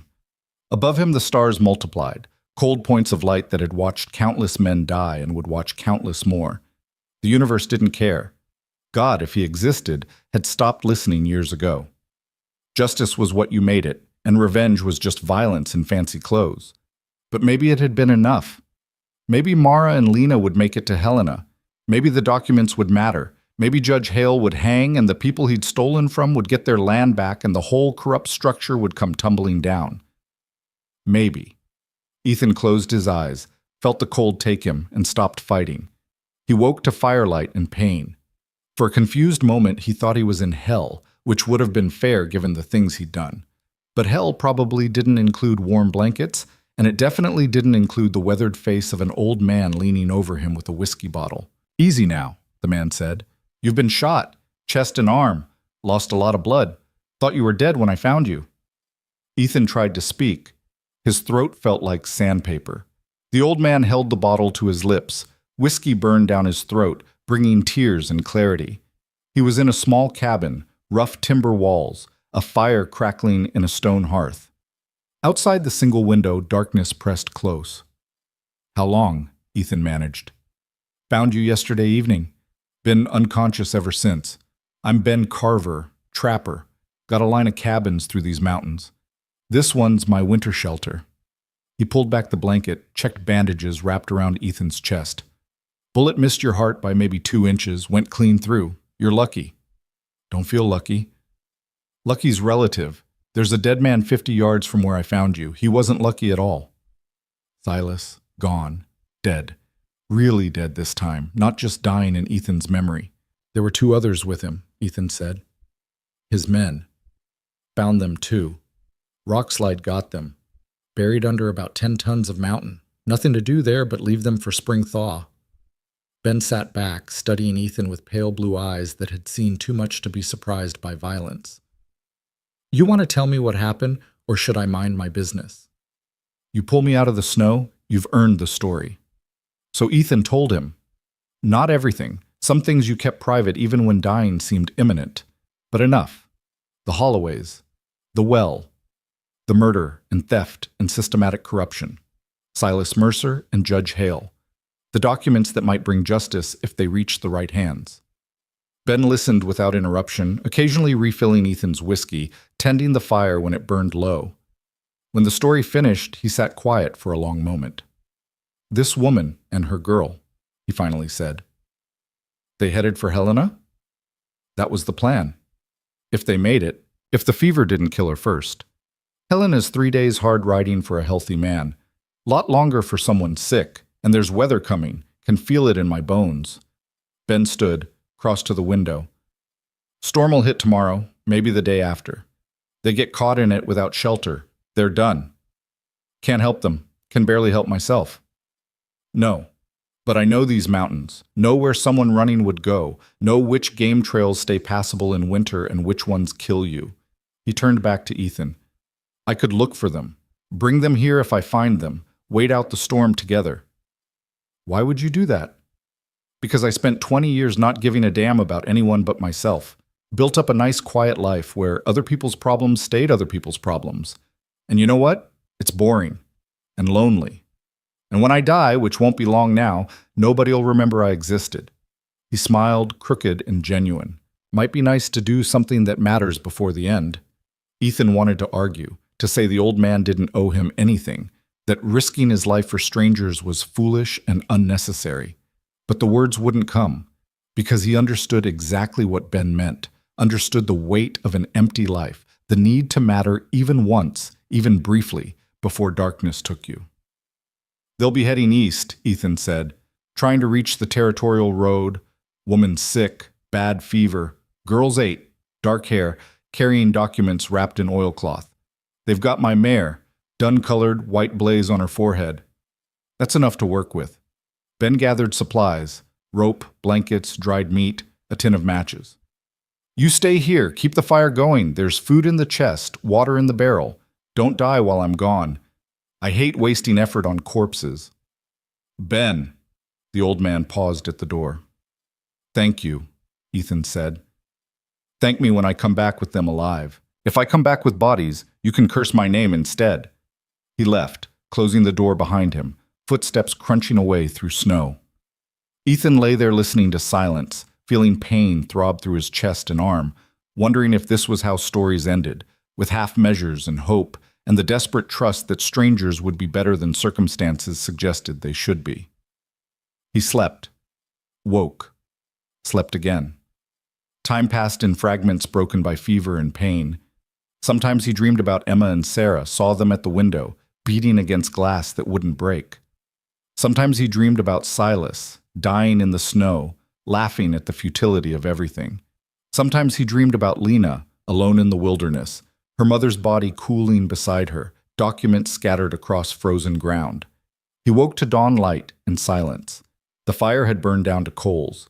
His chest felt like someone was standing on it. He forced himself upright, added wood to the fire, drank water that tasted of copper and bark.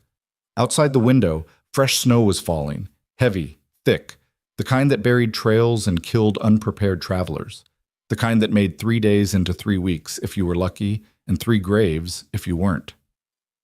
Ben had been gone a full day now, maybe more. Ethan had lost track of time somewhere between waking and sleeping and bleeding. The old man could be dead, frozen in some ravine, another casualty of other people's wars. Or he could be searching still, following trails that led nowhere, looking for people who'd already died. Or he could be bringing them home. Ethan stood, ignoring the way the room tilted and spun. He found his gun belt hanging on a peg, checked the revolvers, one empty, one with 4 rounds remaining. Found his coat, torn and bloody but still functional. Found his boots, stiff with dried blood. He was pulling them on when the door opened. Ben came through first, snow-covered and exhausted. Behind him, wrapped in blankets and barely standing, Mara Holloway leaned against the doorframe. And behind her, holding the reins of a dun mare with a white blaze, Lena stared at Ethan with eyes that held relief and grief, and the kind of exhaustion that came from carrying too much weight for too long. Found them about 10 miles northeast, Ben said, helping Mara to the bed Ethan had just vacated.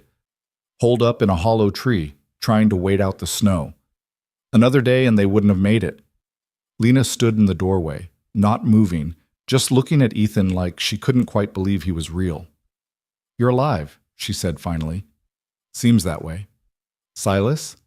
Dead, along with his men. It's finished. She nodded slowly, processing. Then she crossed to him, wrapped her arms around his waist, and held on like she was drowning and he was driftwood. He stood there awkwardly, one hand eventually coming to rest on her dark hair, feeling her shoulders shake with silent sobs. "It's okay," he said, the words inadequate and hollow. "You're safe now." "Mama's dying," Lena whispered against his coat. "She won't say it, but I know. She's getting worse."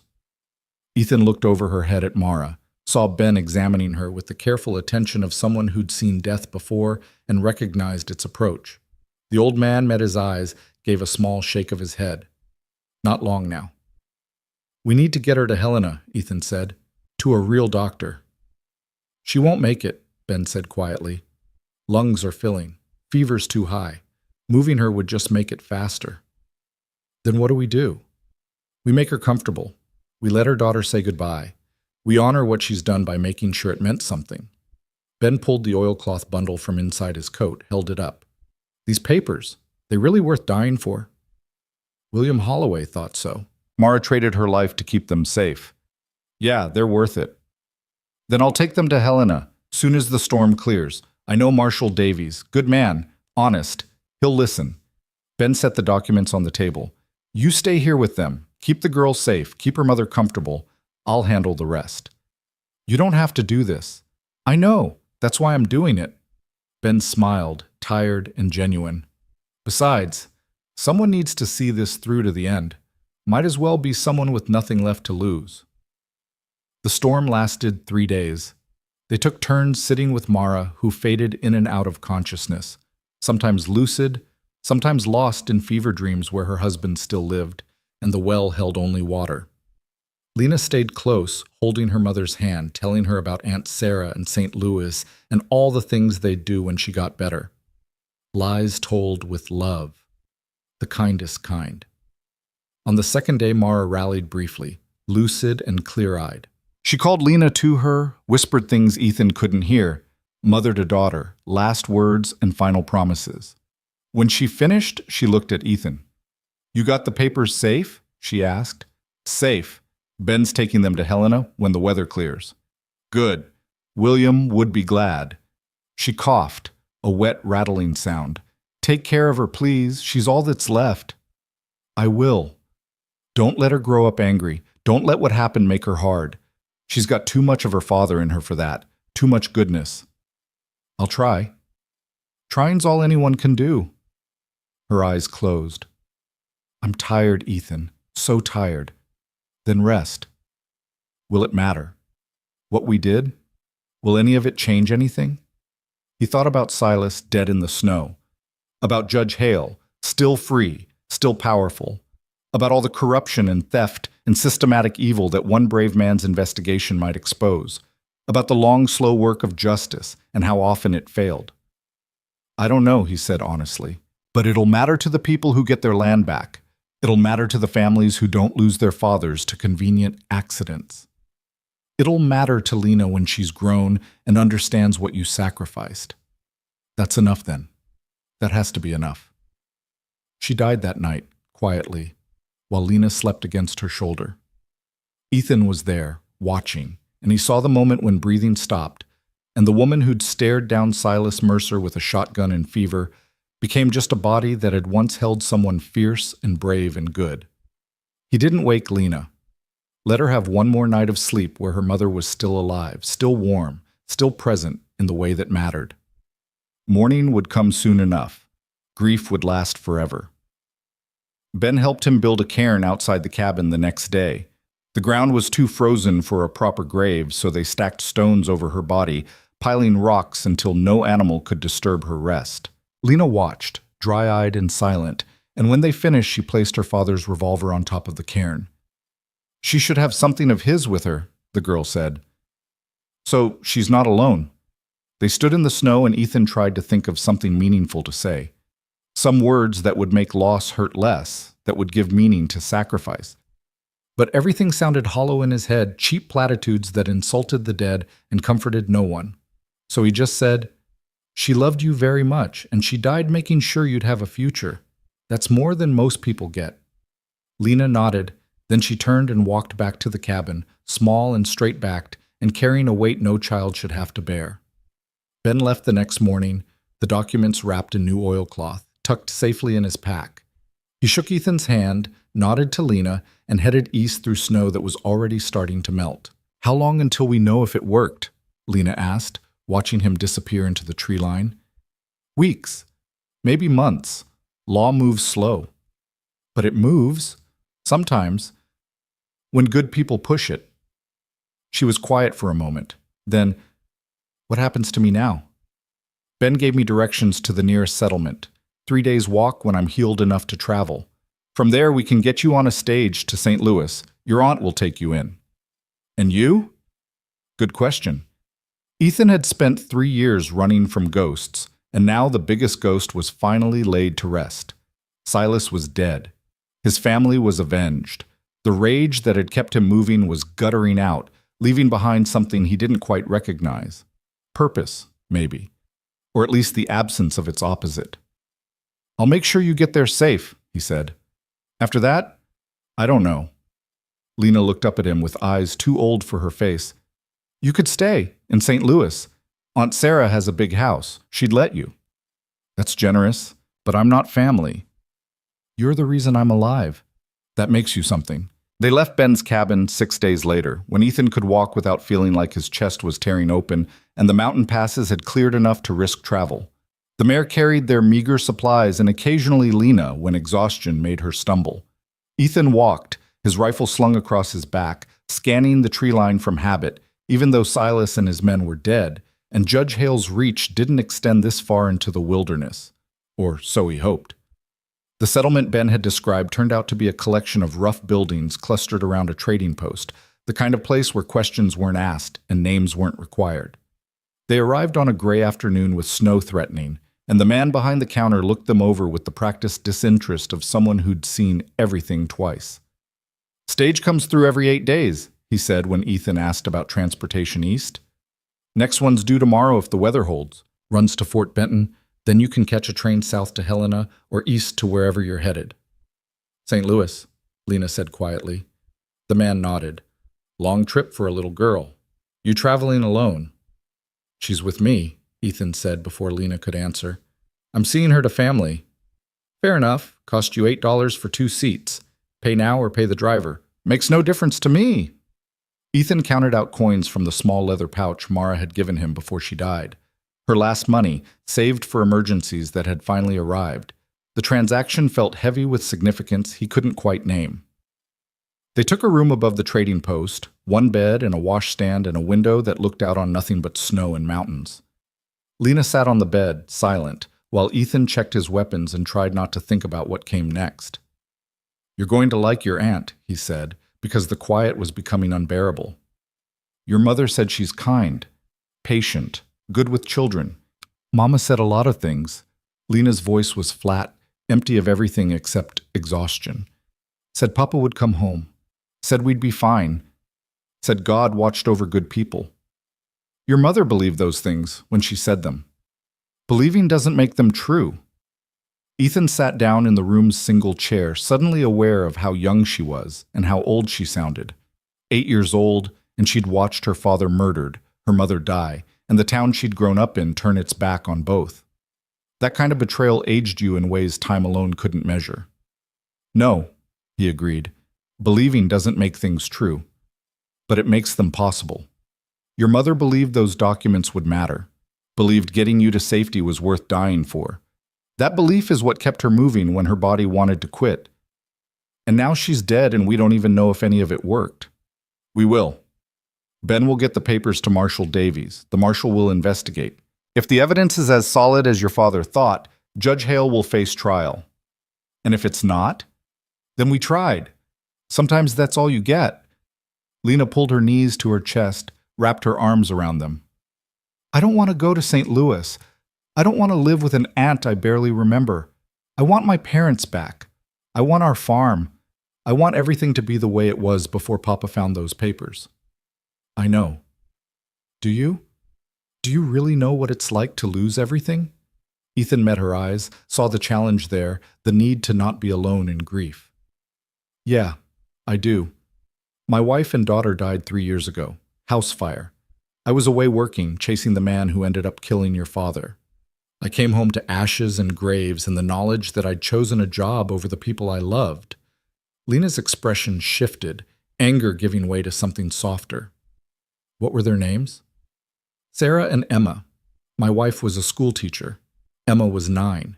She liked books and horses and had her mother's laugh. The words came easier than they had in years. Emma would have liked you. You've got her stubbornness. What happened to the man who killed them? He died 6 days ago in the snow. I made sure of it. Did it help, killing him? Ethan thought about Silas's last moments, the empty satisfaction of revenge, the way justice and vengeance had tasted the same going down but different in hindsight. It ended something, closed a door, but it didn't bring them back, didn't make the grief lighter, just made it different. So what do you do with the grief? You carry it. You wake up every morning and you carry it some more. And eventually, if you're lucky, it becomes part of you instead of the thing crushing you. You learn to live around it. I don't want to learn that. I know. But you will anyway. Because you're strong, like your mother, and stubborn like your father, and you've got too much life ahead of you to spend it buried in the past. He stood, crossed to the window. Outside, the first snowflakes were starting to fall. They died making sure you'd survive, Lena. Don't dishonor that by giving up. She was quiet for a long time. Then, will you write to me after you leave me with Aunt Sarah, so I know you're okay? The question caught him off guard. In 3 years, he'd deliberately cultivated isolation, moving through the world without connections or commitments. The idea of promising to write letters, to maintain contact, to let someone care whether he lived or died.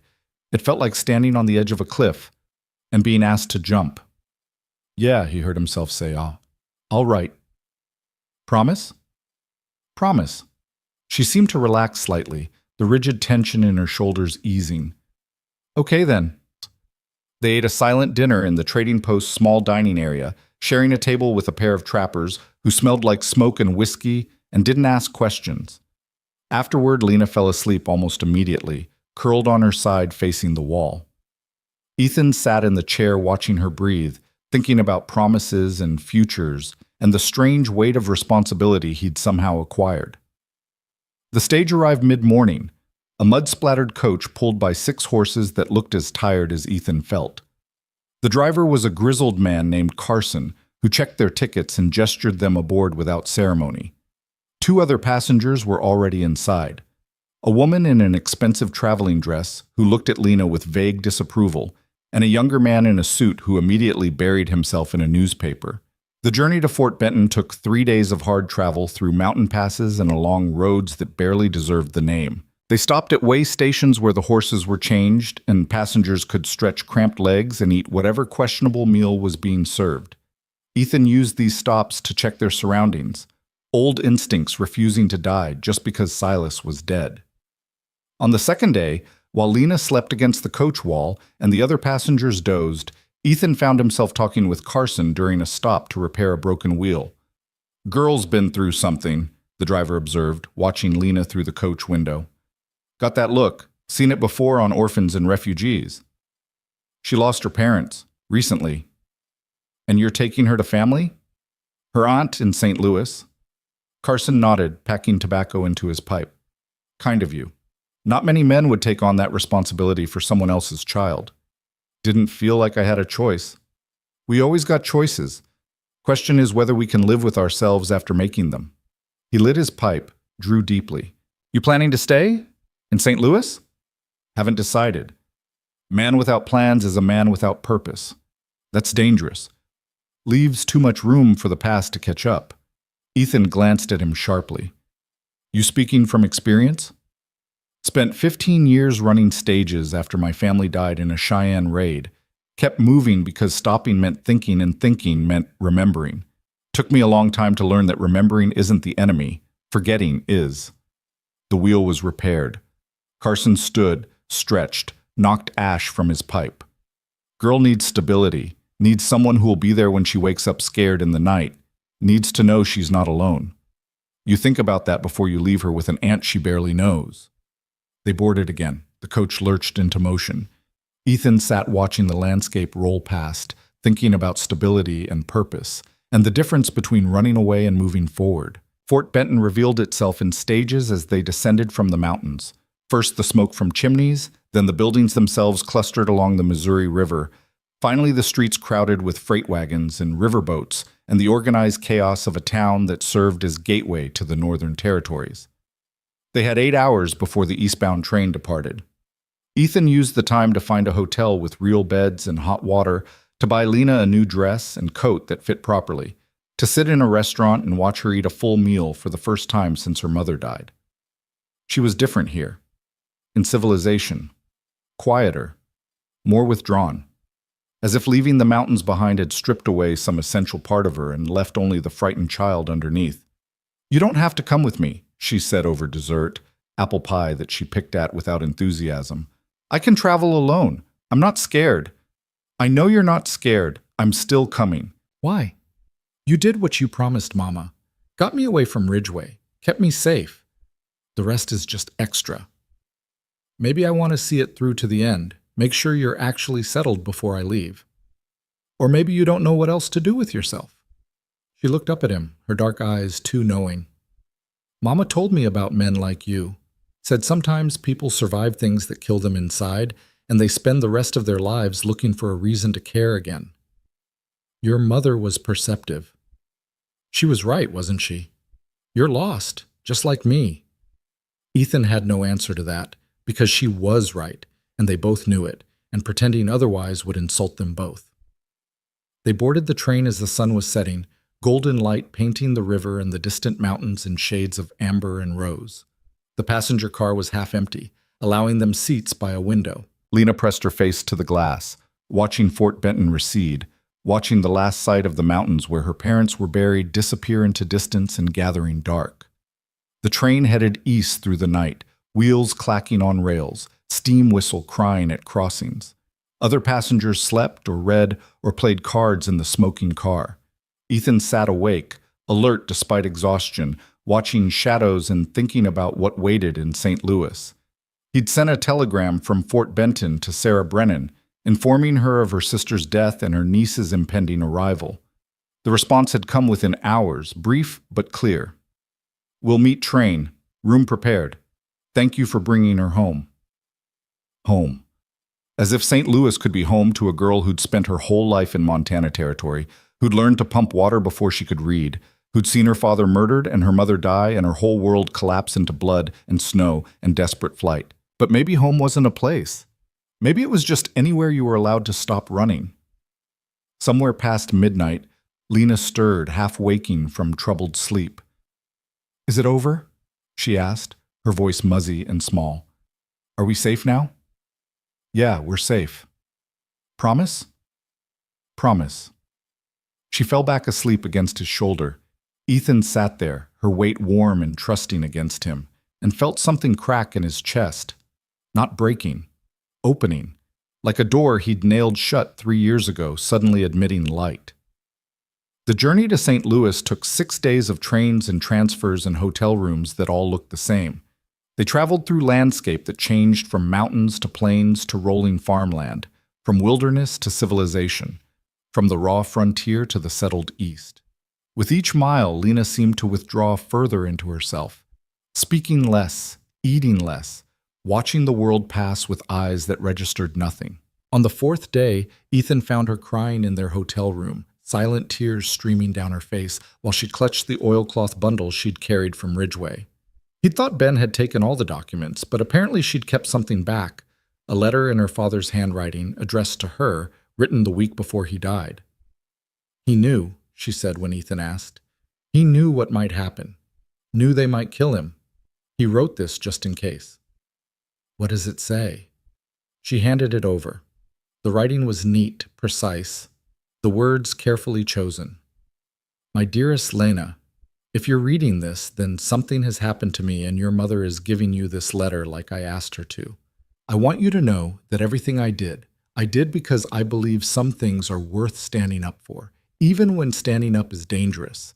I found evidence of terrible wrongs being done to good people. I could have stayed quiet, could have burned the papers, and gone on with our life. But then I wouldn't have been the man I wanted you to remember. I wouldn't have been the father you deserved. So I'm standing up. And if it cost me my life, then at least I died trying to make the world a little bit better than I found it. You'll understand when you're older that sometimes the right thing and the safe thing aren't the same. Sometimes you have to choose. I chose you, Lena. I chose the world you'll grow up in. I chose to believe that truth matters and justice is possible, and one person can make a difference. Don't ever forget that. Don't ever let anyone tell you that staying silent is safer than speaking up. Your mother and I love you more than words can say. Be brave, be kind, be the person we know you can be. Always, Papa. Ethan read it twice, feeling the weight of words written by a man who'd known he might die but stood up anyway. William Holloway had been a clerk, a farmer, a nobody from a nowhere town, but he'd found evidence of corruption and refused to look away, and that refusal had cost him everything. He was a good man, Ethan said finally, handing the letter back. Good men shouldn't die. Lena folded the letter carefully, tucked it back in the bundle. What's the point of being good if it just gets you killed? The point is that other people see it. They see someone stand up, and it makes it easier for them to stand up next time. Your father's courage gave your mother courage. Their courage gave me a reason to stop running. Maybe my being here gives you something to hold on to. It spreads, Lena, like ripples in water. Mama used to say something like that. Said goodness compounds. She was right. Then where's our compound? Where's the good that balances out Papa dying and Mama dying and me losing everything? Maybe it's not here yet. Maybe it takes time. Maybe it's in Helena right now, where Ben is showing those documents to Marshal Davies. Maybe it's in the people who'll get their land back when Judge Hale hangs.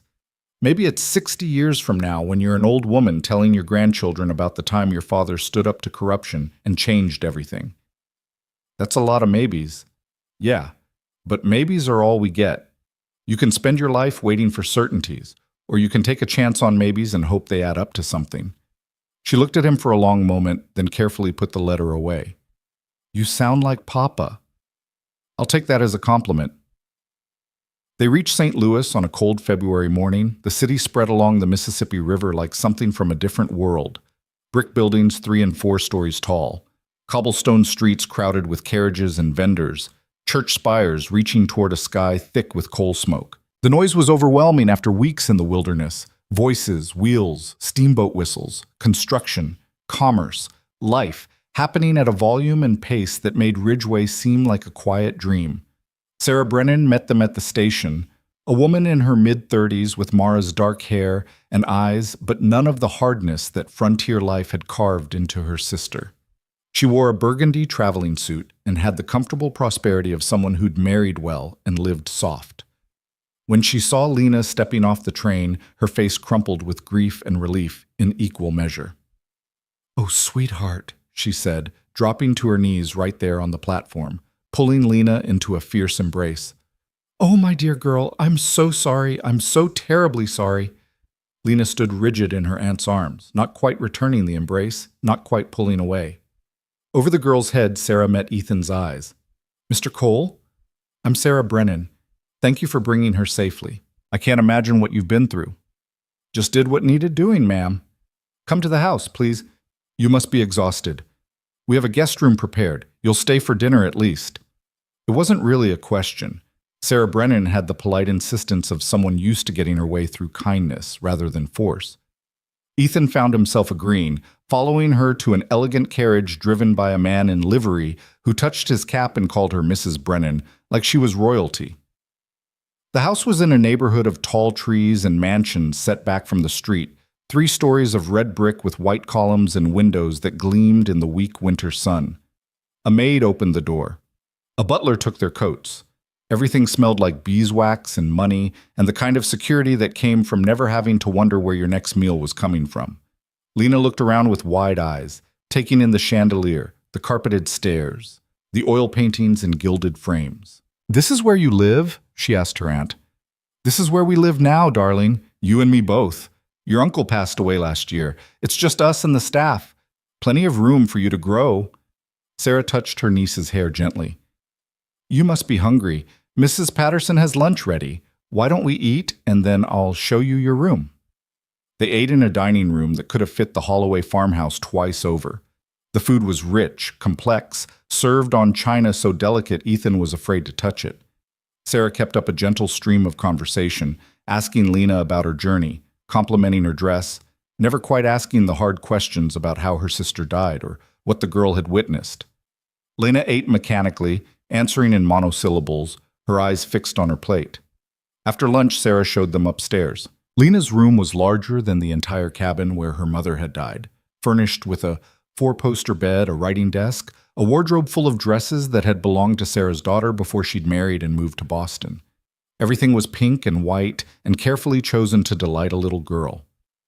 Lena stood in the doorway, not entering, her face carefully blank. "Is it too much?" Sarah asked, suddenly uncertain. "I can change it, make it simpler. I just wanted you to feel welcome." "It's fine," Lena said. "Thank you." But her voice said it was anything but fine, said it was overwhelming and foreign, and nothing like the small bedroom in Montana where she'd slept safe beneath quilts her mother had sewn. Sarah seemed to sense the problem. "Why don't you rest? Mr. Cole, if you'll come with me, I'll show you the guest room. We can talk while Lena settles in." The guest room was down the hall, smaller but still luxurious by any reasonable standard. Sarah closed the door behind them and her careful composure finally cracked.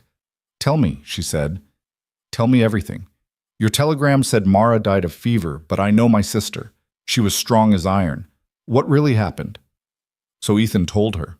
All of it this time. William's investigation, the murder, the town's betrayal. Mara's desperate fight to keep her daughter alive, the documents that might bring justice, the flight through the mountains and the fever that killed her despite everything. He didn't spare details or soften edges. Sarah deserved the truth. When he finished, she was crying, silent tears tracking through expensive face powder. "I should have come for her, after William died. Should have insisted she come here, bring Lena, leave that awful place." "She wouldn't have left. The documents were there, the fight was there. Your sister was stubborn." "She was brave." Sarah wiped her eyes. "And I was here living in comfort while she died in the wilderness. How am I supposed to live with that?" "The same way anyone lives with survivor's guilt. You take care of her daughter. You give Lena the life Mara wanted for her. You make the sacrifice mean something." Sarah nodded, composing herself. "How long can you stay? Lena seems attached to you. Might help the transition if you're here a few days." "I can stay as long as needed." "And after? What will you do?" Ethan had been avoiding that question for 6 days. "I don't know. Head west maybe. Find work. Keep moving." "Or you could stay in St. Louis. There's work for capable men. My late husband had business interests that need managing. I could use someone trustworthy." "I appreciate the offer, ma'am, but I'm not cut out for business." "Then what are you cut out for?" Good question. For 3 years, he'd been cut out for nothing except revenge and whiskey and the kind of isolation that kept grief at arm's length. But revenge was finished and isolation suddenly felt less like protection and more like cowardice. "I don't know anymore," he admitted. Sarah studied him with eyes that reminded him painfully of Mara. "You care about her, Lena. I can see it. I care about keeping her safe, making sure she's okay. That's what family does. I'm not family. Family is who shows up when it matters. Blood's just biology." She moved to the window, looked out at the manicured lawn. "Stay a week. See how she settles. Then decide. You don't have to commit to anything. Just don't run off before she's ready to let you go." A week became 2. Ethan stayed in the guest room, took his meals with Sarah and Lena, tried to stay out of the way while the girl adjusted to her new life. It wasn't going well. Lena was polite but distant, going through the motions of living without actually engaging with anything. She attended the lessons Sarah arranged with a tutor, but retained nothing. She wore the dresses her aunt bought, but looked uncomfortable in them. She slept poorly, waking with nightmares she wouldn't discuss. The only time she seemed even remotely present was when Ethan was there. She'd sit with him in the library while he read newspapers, walk with him in the garden when weather allowed, ask him questions about Montana and the wilderness and whether he thought Ben had made it to Helena yet. What if the papers weren't enough, she asked one afternoon 3 weeks after their arrival. They were in the library, rain drumming against the windows. What if Judge Hale has friends who protect him? Then we tried. That's all anyone can do. Papa died for trying. Mama died for trying. Trying doesn't seem to work out well. Your parents died making sure you survived. That worked out fine. She was quiet, running her finger along the spine of a book she wasn't reading. Aunt Sarah wants me to call her mother. Says it'll help me adjust. What do you think? I think I already had a mother. I think calling someone else mother feels like erasing her. Tell your aunt that. She'll understand. Will she?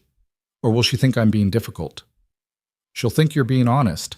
That's different from difficult. Lena set the book down. Are you going to leave? Eventually. When? When you're ready. What if I'm never ready? Ethan looked at her, this small, fierce girl who'd lost everything and kept walking, and felt the last of his isolation crack completely open. Then I guess I stay. The telegram arrived 6 weeks after they'd reached St. Louis. It was addressed to Ethan Cole, care of the Brennan residence, and it came from Helena. Judge Rourke Hale, arrested. Stop Silas Mercer, confirmed dead, stop. Multiple indictments handed down, stop. Land titles being restored, stop. Holloway, name cleared, stop. Trial, set for April. Stop your testimony needed, stop. Davies. Ethan read it 3 times, then handed it to Sarah. She read it once and started crying again.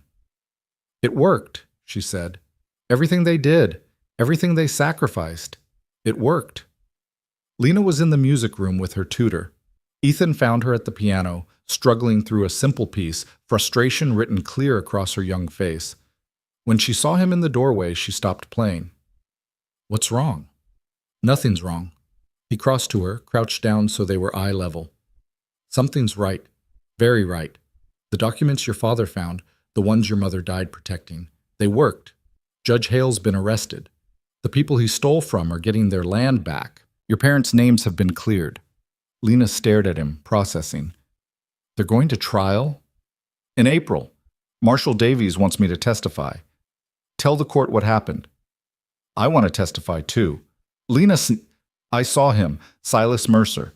I saw him push Papa into the well. I can tell them. Make sure they know. Her voice was fierce, determined. Papa and Mama didn't die for nothing. I want to be there when everyone knows it. Sarah appeared in the doorway, having followed Ethan. Sweetheart, a trial is no place for a child. The things they'll ask about, the details. I already lived the details. I already know what happened. Hiding from it won't change anything. Lena looked between them. Please, let me finish what they started. Ethan met Sarah's eyes over the girl's head, saw the same stubbornness in her that had driven her sister, the same refusal to look away from hard truths. It's her choice, he said quietly. Sarah was silent for a long moment. Then, we'll go together, all 3 of us. April's 2 months away. We'll prepare. We'll make sure you're ready. But Lena, if it becomes too much, it won't. If it does, you tell me. Promise. I promise. They spent the next 2 months preparing. Ethan wrote detailed accounts of everything that had happened. Sarah hired lawyers to help Lena understand what testimony meant, what questions she'd face, how to handle cross-examination. The girl approached it like studying for an exam, memorizing details, practicing answers, transforming grief and trauma into something that could be presented in a courtroom. In March, a second telegram arrived, this one from Ben Carver. Hale trying to delay trial. Stop lawyers filing motions, stop. Davies holding firm, stop. Multiple witnesses coming forward. Stop, your presence will seal conviction, stop. Bring the girl if she's willing. Stop, her testimony matters, stop, BC. They departed for Helena on the 1st of April, traveling by train back across the landscape Ethan and Lena had crossed in the opposite direction 2 months earlier. Sarah came with them, protective and nervous, making sure Lena ate properly and slept enough and didn't spend too much time dwelling on what was coming.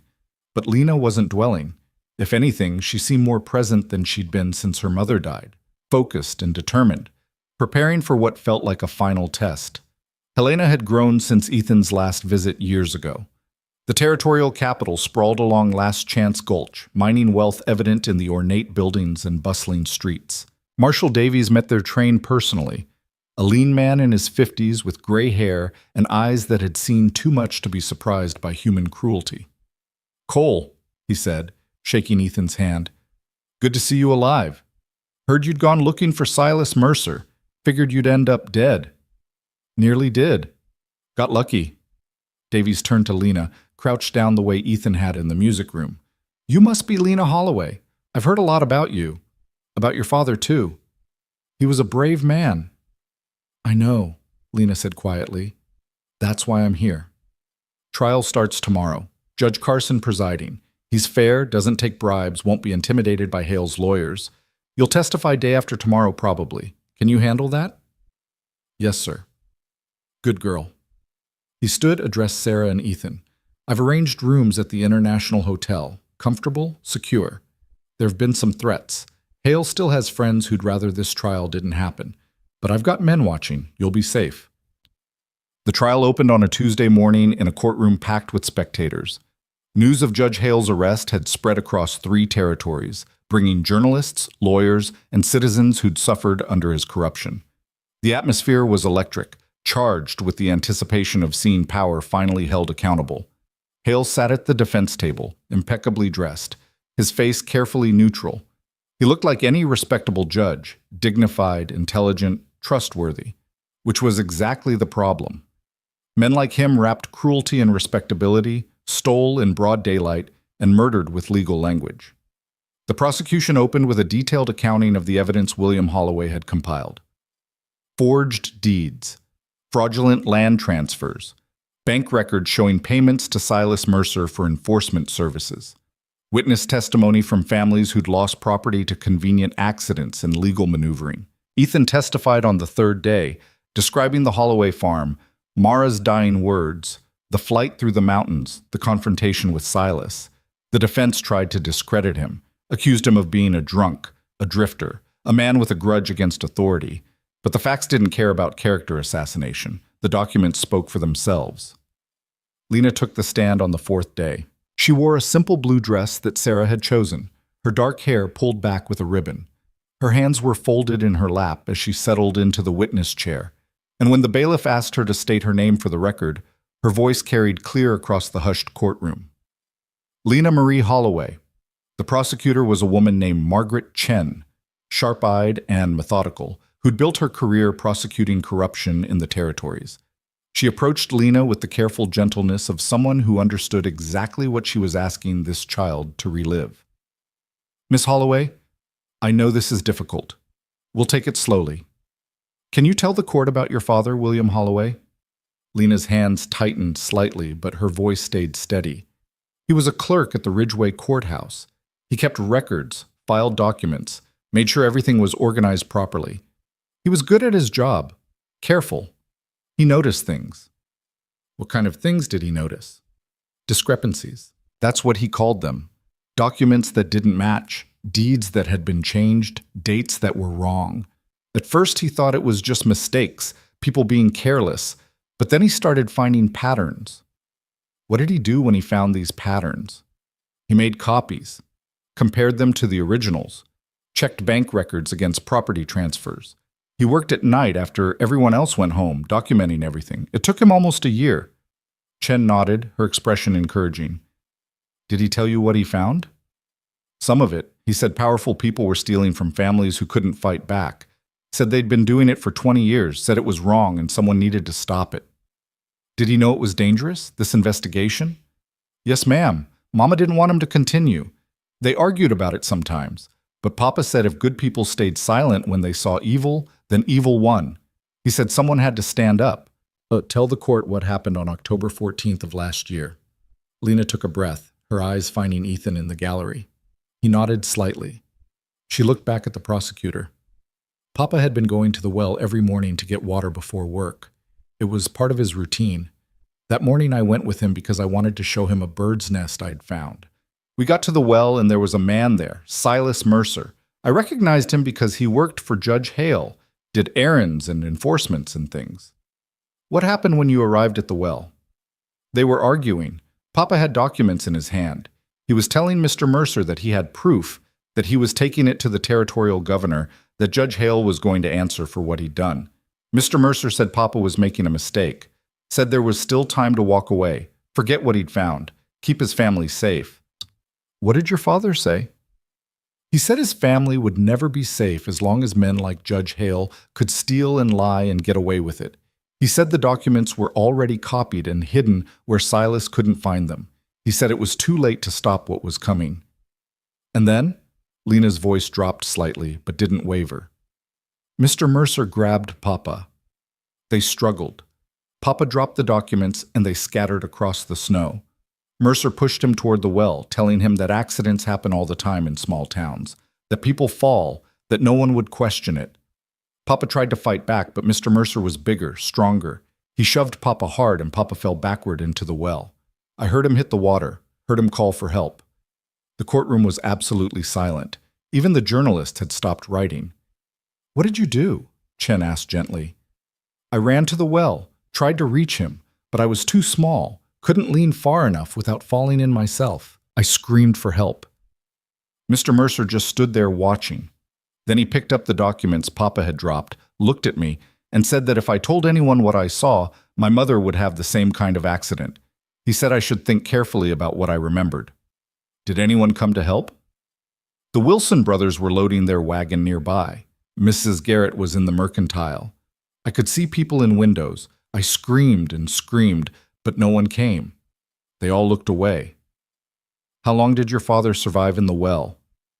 I don't know exactly. Maybe 10 minutes, maybe less. He kept calling for help at first. Then he just called for Mama. Then he stopped calling at all. Tears were streaming down Lena's face now, but her voice remained clear. Mr. Mercer left. I stayed there until Papa stopped making sounds. Then I ran home and told Mama what happened. What did your mother do? She grabbed her shotgun and ran to the well, pulled Papa out. He was already dead. She held him and I cried, and no one came. Not the marshal, not the doctor, not even Reverend Shaw. The town just went on like nothing had happened. Chen let the silence stretch, let the jury absorb what they'd heard. Then quietly, what happened after your father's death? Mama reported it, told the marshal what I'd seen. He wrote it down and said he'd investigate. But nothing happened. Judge Hale ruled it an accidental death. The town stopped talking to us. The mercantile wouldn't sell us food. The doctor wouldn't come when Mama got sick. People crossed the street to avoid us. It was like we'd become ghosts. Why do you think the town treated you this way? Because we told the truth. Because Papa had found proof of what Judge Hale had done, and everyone was too scared to stand up with us. Or they were part of it. Or they just didn't care enough about justice to risk anything. Miss Holloway, do you see Judge Rourke Hale in this courtroom? Yes, ma'am. Can you point to him? Lena raised her hand, pointed directly at the defense table. He's sitting right there. The man in the gray suit who's been staring at me since I started talking. Judge Hale's expression didn't change, but something flickered in his eyes. Recognition, maybe. Or calculation. The look of a man realizing his careful empire was crumbling. Chen approached the bench, retrieved a bundle of documents. Your Honor, I'd like to enter into evidence the papers recovered from the Holloway well, cataloged and verified by Marshal Davies. These are the documents William Holloway died protecting. She handed copies to the jury, to the defense, to the judge. The original documents were presented to Lena. Miss Holloway, do you recognize these papers? Lena looked at them, touched the oilcloth wrapping that had traveled through snow and wilderness and desperate flight. Yes, ma'am. These are what Papa found. What Mama died making sure reached people who'd listen. Thank you, Miss Holloway. No further questions. The defense attorney was a man named Rawlings, expensive suit and practiced sincerity, who'd made a career defending the indefensible. He approached Lena with calculated sympathy. Miss Holloway, first let me say how sorry I am for your losses. No child should experience what you've been through. Lena just looked at him, waiting. You were 8 years old when your father died. Is that correct? Yes, sir. 8 years old and you witnessed a traumatic event. Your father dying in terrible circumstances. That must have been confusing, frightening. It wasn't confusing. I saw exactly what happened. But you were very young, and children sometimes misremember things, especially traumatic things. Sometimes they see what they expect to see or what they've been told happened rather than what actually occurred. I know what I saw. You say Silas Mercer pushed your father, but isn't it possible they were simply struggling and your father lost his balance? That it was as originally ruled an unfortunate accident? No, sir. Mr. Mercer deliberately pushed him. I was standing right there. But you also testified you were trying to show your father a bird's nest. So you were distracted, looking at something else, perhaps not paying full attention to what the adults were doing. I saw the whole thing. From the moment Mr. Mercer grabbed Papa to the moment he stopped breathing in the well, I saw all of it. Rawlings shifted tactics. Your mother was very sick in the weeks before she died, correct? Feverish, sometimes confused? Her body was sick, her mind was fine. But fever can cause delirium, can make people believe things that aren't true, say things that aren't accurate. Isn't it possible your mother's fear and illness caused her to interpret your father's accidental death as something more sinister? Mama didn't interpret anything. I told her what I saw. She believed me because I was telling the truth. You're very certain of that? Yes, sir. Certain enough to come into this courtroom and accuse a respected territorial judge of conspiracy to murder based on what you as an 8-year-old child believe you witnessed. Chen was on her feet. Objection. Counsel is badgering the witness. Sustained. Mr. Rawlings, ask your questions without the editorial commentary. Rawlings nodded, turned back to Lena. Miss Holloway, you're currently living in St. Louis with your aunt, in quite comfortable circumstances, are you not? I live with Aunt Sarah, yes, sir. Much more comfortable than your family's farm in Ridgeway. A mansion, I believe. Servants, fine clothes, every advantage. I'd trade it all to have my parents back. Of course, but my point is you have a vested interest in this trial's outcome. If Judge Hale is convicted, the story of how you survived becomes quite dramatic, perhaps even profitable. Book deals, speaking engagements, the sympathy of strangers. I don't want sympathy. I want justice. Or perhaps you want revenge. Perhaps you're a little girl who lost her parents and needs someone to blame. So you've convinced yourself that what was truly an accident was actually murder. Lena's hands were white-knuckled on the arms of the witness chair, but her voice stayed level. I don't need to convince myself of anything. I was there. I saw it. And no amount of expensive lawyers or clever questions will change what happened. But you can't actually prove your father was murdered, can you? You have no physical evidence, no witnesses besides yourself, just the word of a traumatized child against a man who served this territory with distinction for 20 years. I have the documents Papa died protecting. I have the pattern of theft and corruption he uncovered. I have the fact that after he found that evidence, he ended up dead, and Judge Hale ruled it an accident without proper investigation. I have Silas Mercer hunting us, trying to destroy those documents, willing to kill again to keep them hidden. If that's not proof, then proof doesn't exist. Rawlings opened his mouth, closed it, tried another angle. Mr. Cole, the man who brought you to St. Louis, he killed Silas Mercer, correct? Silas Mercer tried to kill us. Mr. Cole defended us. So we only have Mr. Cole's word about what Silas Mercer said or did in those final days. A convenient story from a man with a personal grudge against the deceased. Mr. Cole saved my life, my mother's life. He risked everything to make sure Papa's work meant something. The only thing convenient about this story is how it helps powerful men avoid consequences. Your Honor, the witness is being argumentative. Judge Carson looked at Lena over his spectacles. The witness is answering your questions, Mr. Rawlings. If you don't like the answers, perhaps ask better questions. A ripple of laughter ran through the gallery. Rawlings' face reddened slightly. No further questions, he said stiffly. Chen stood. Redirect, Your Honor. Miss Holloway, in your own words, why are you here today? Lena looked out at the courtroom, at Ethan and Sarah, at Marshall Davies and Ben Carver, who'd traveled from his mountain cabin to testify, at the journalists and citizens who'd packed the gallery. She looked at Judge Hale, met his eyes directly. I'm here because my father believed truth mattered more than safety, because my mother believed getting justice was worth dying for, because Mr. Cole believed standing up to evil was possible even when it seemed hopeless. They all sacrificed everything so I could sit in this chair and tell you what happened, so the people Judge Hale stole from could get their land back, So children growing up in this territory wouldn't have to be afraid of speaking truth to power. I'm here because someone has to finish what Papa started. And if it has to be me, then it's me. The courtroom erupted in applause. Judge Carson banged his gavel but didn't seem particularly interested in stopping it. When order finally restored itself, he dismissed Lena from the stand. She walked back to her seat between Sarah and Ethan, her legs shaking now that it was over. Sarah pulled her close. Ethan put his hand on her shoulder, felt her trembling, felt the cost of courage burning through her small frame. "You did good," he said quietly. "Better than good. You were perfect." "I was so scared," she whispered. "Brave and scared aren't opposites. Your father would be proud."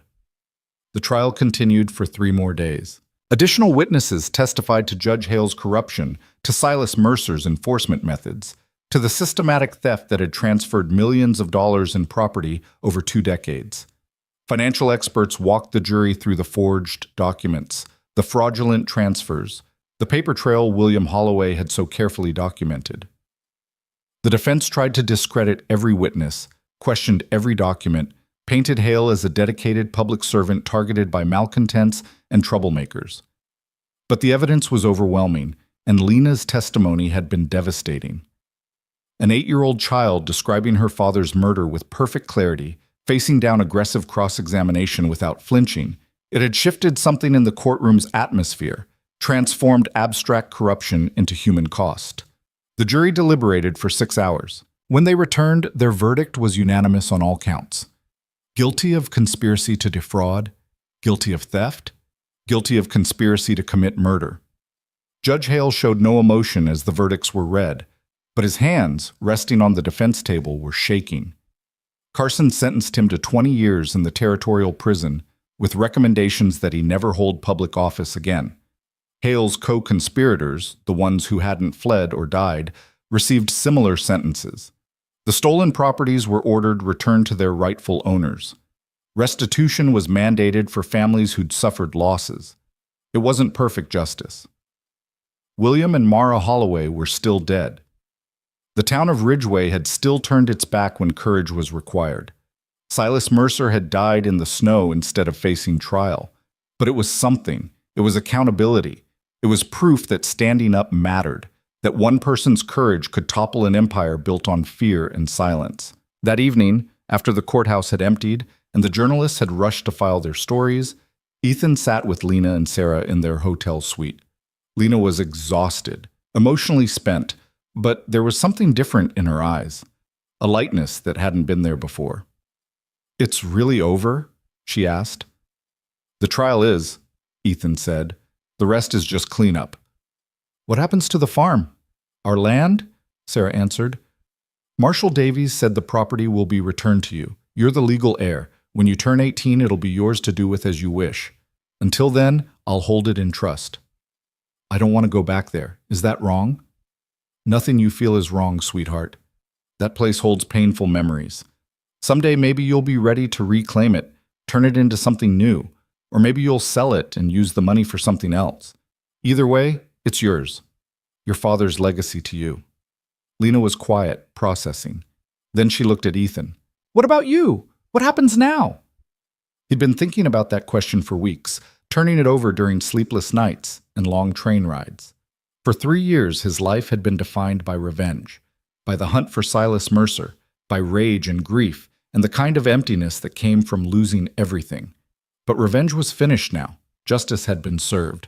And he was still here, still breathing, still needed. "Your aunt offered me a job," he said, "managing some business interests her late husband left behind. I'm thinking about taking it." Lena's face lit up. "You're staying in St. Louis?" "For a while anyway. See how it goes." "Why?" Sarah asked, surprised. "I didn't think you were the settling type." "I wasn't, but I'm tired of running, tired of being alone, tired of letting grief make my decisions." He looked at Lena. "Someone wise once told me that family is who shows up when it matters. I'd like to keep showing up, if that's okay with you." It's more than okay," Lena said, and threw her arms around him.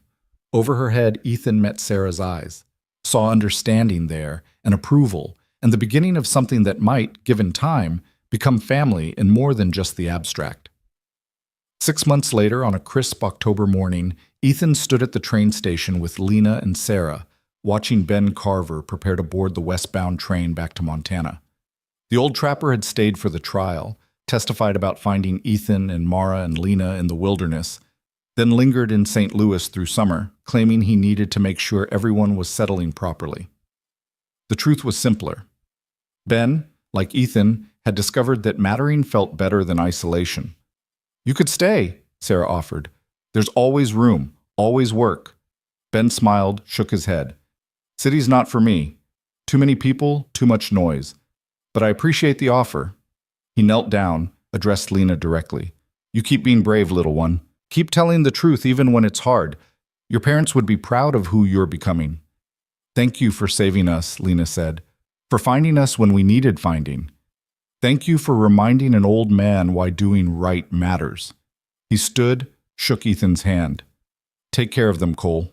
You've got something rare here. Don't waste it." "I won't." The train whistle blew.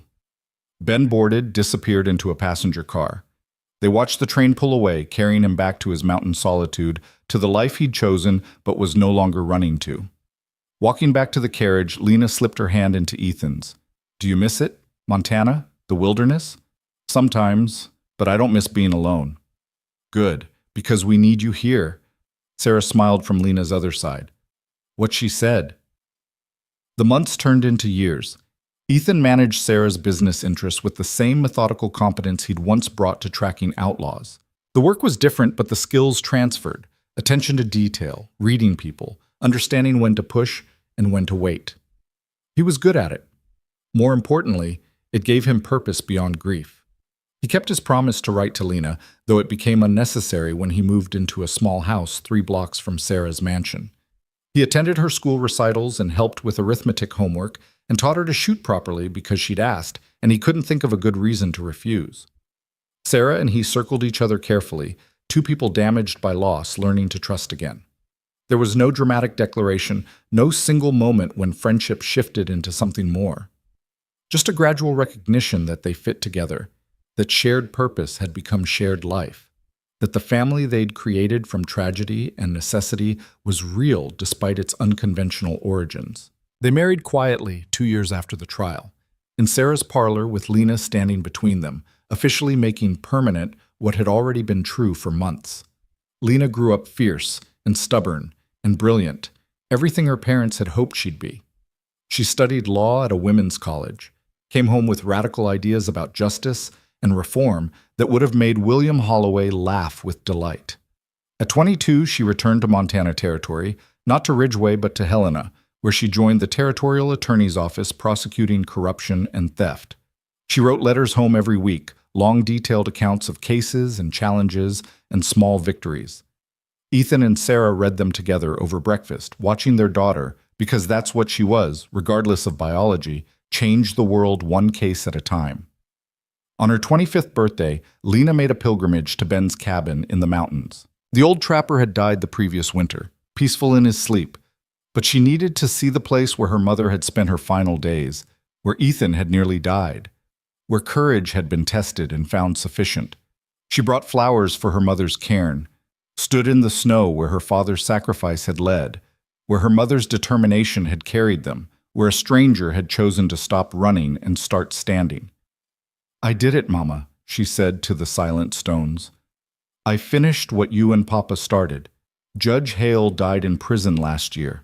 The families got their land back. The territory has new laws about property rights and judicial oversight. It's not perfect, but it's better. You made it better." The wind carried her words away into the mountains. Somewhere an eagle cried.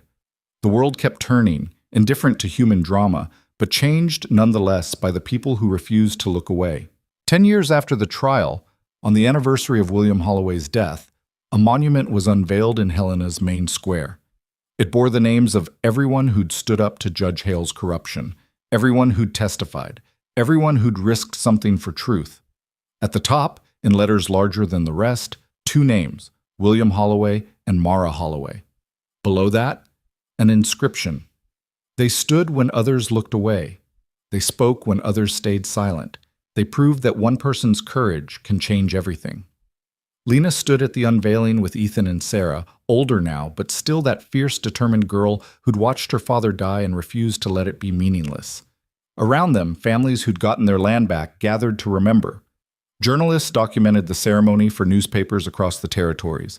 Children who'd grown up hearing the story of the well that swallowed truth looked at the monument and learned that justice was possible. "Think they'd be proud?" Lena asked, looking up at her parents' names carved in stone. "I think they already were," Ethan said. "Everything they did was to give you a future. Look what you've built with it." "We built it, all of us. You and Mama Sarah and Marshall Davies and Ben. All the people who decided standing up mattered more than staying safe." Sarah put her arm around Lena's shoulders. "Your father used to say goodness compounds, that one person's courage inspires another's. I think he'd be happy to see how far the ripples spread." The ceremony concluded. The crowd dispersed. The three of them stood there a moment longer, looking at names carved in granite, permanent reminders of the cost of courage and the power of refusing to look away. Then they turned and walked home together through streets where truth still mattered because people had fought to make it so. That evening, in the house they'd made together, Ethan sat at his desk and pulled out the letter he'd been writing.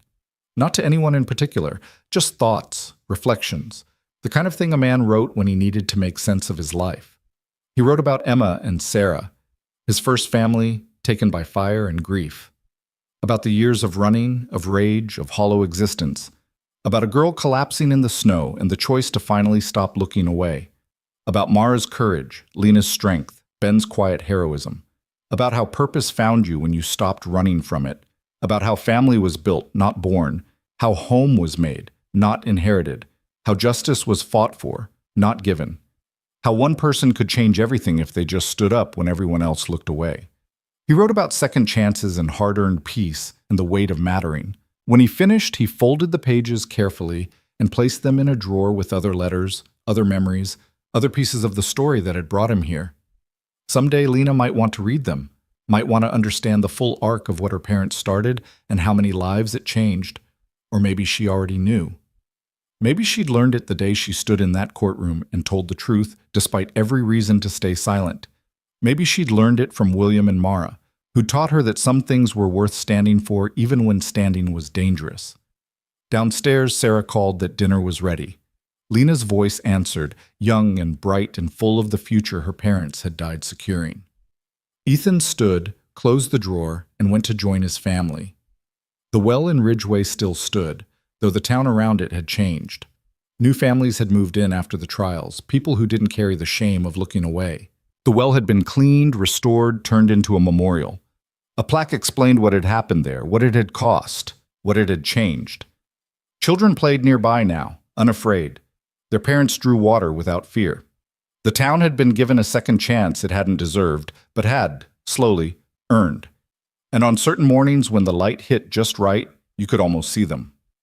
William Holloway checking his documents one last time before confronting power. Mara Holloway standing on her porch with a shotgun, choosing her daughter's future over her own survival. Ethan Cole running toward a fallen child when everyone else looked away. Lena growing up fierce and determined, carrying her parents' courage forward into a world that needed it. The well that had swallowed truth had finally given it back. And the town that had looked away had learned, too late for some, but not for all, that silence was never safety and courage always mattered. The story spread across territories, across generations, became legend, then lesson, then the kind of truth that changed how people thought about standing up and speaking out. William Holloway's careful documentation inspired other clerks to pay attention, to question, to record. Mara Holloway's sacrifice reminded mothers that protecting children sometimes meant fighting instead of fleeing. Lena's testimony showed that even the smallest voice could change everything if it spoke truth clearly enough. And Ethan Cole, the man who'd been dead inside for 3 years, discovered that the best way to honor the family he'd lost was to build a new one from the broken pieces he'd found along the way. In the end, that's what mattered, not the revenge or the justice or the trials, just the simple fact that when a little girl fell in the snow, someone finally ran to help. And that choice, that one moment of refusing to look away, had changed everything that came after. The well still held water, but now it also held memory and meaning and proof that one person standing up could topple empires built on silence and fear. The sun set over Helena. In houses across the territory, families gathered for dinner. Children asked questions about right and wrong.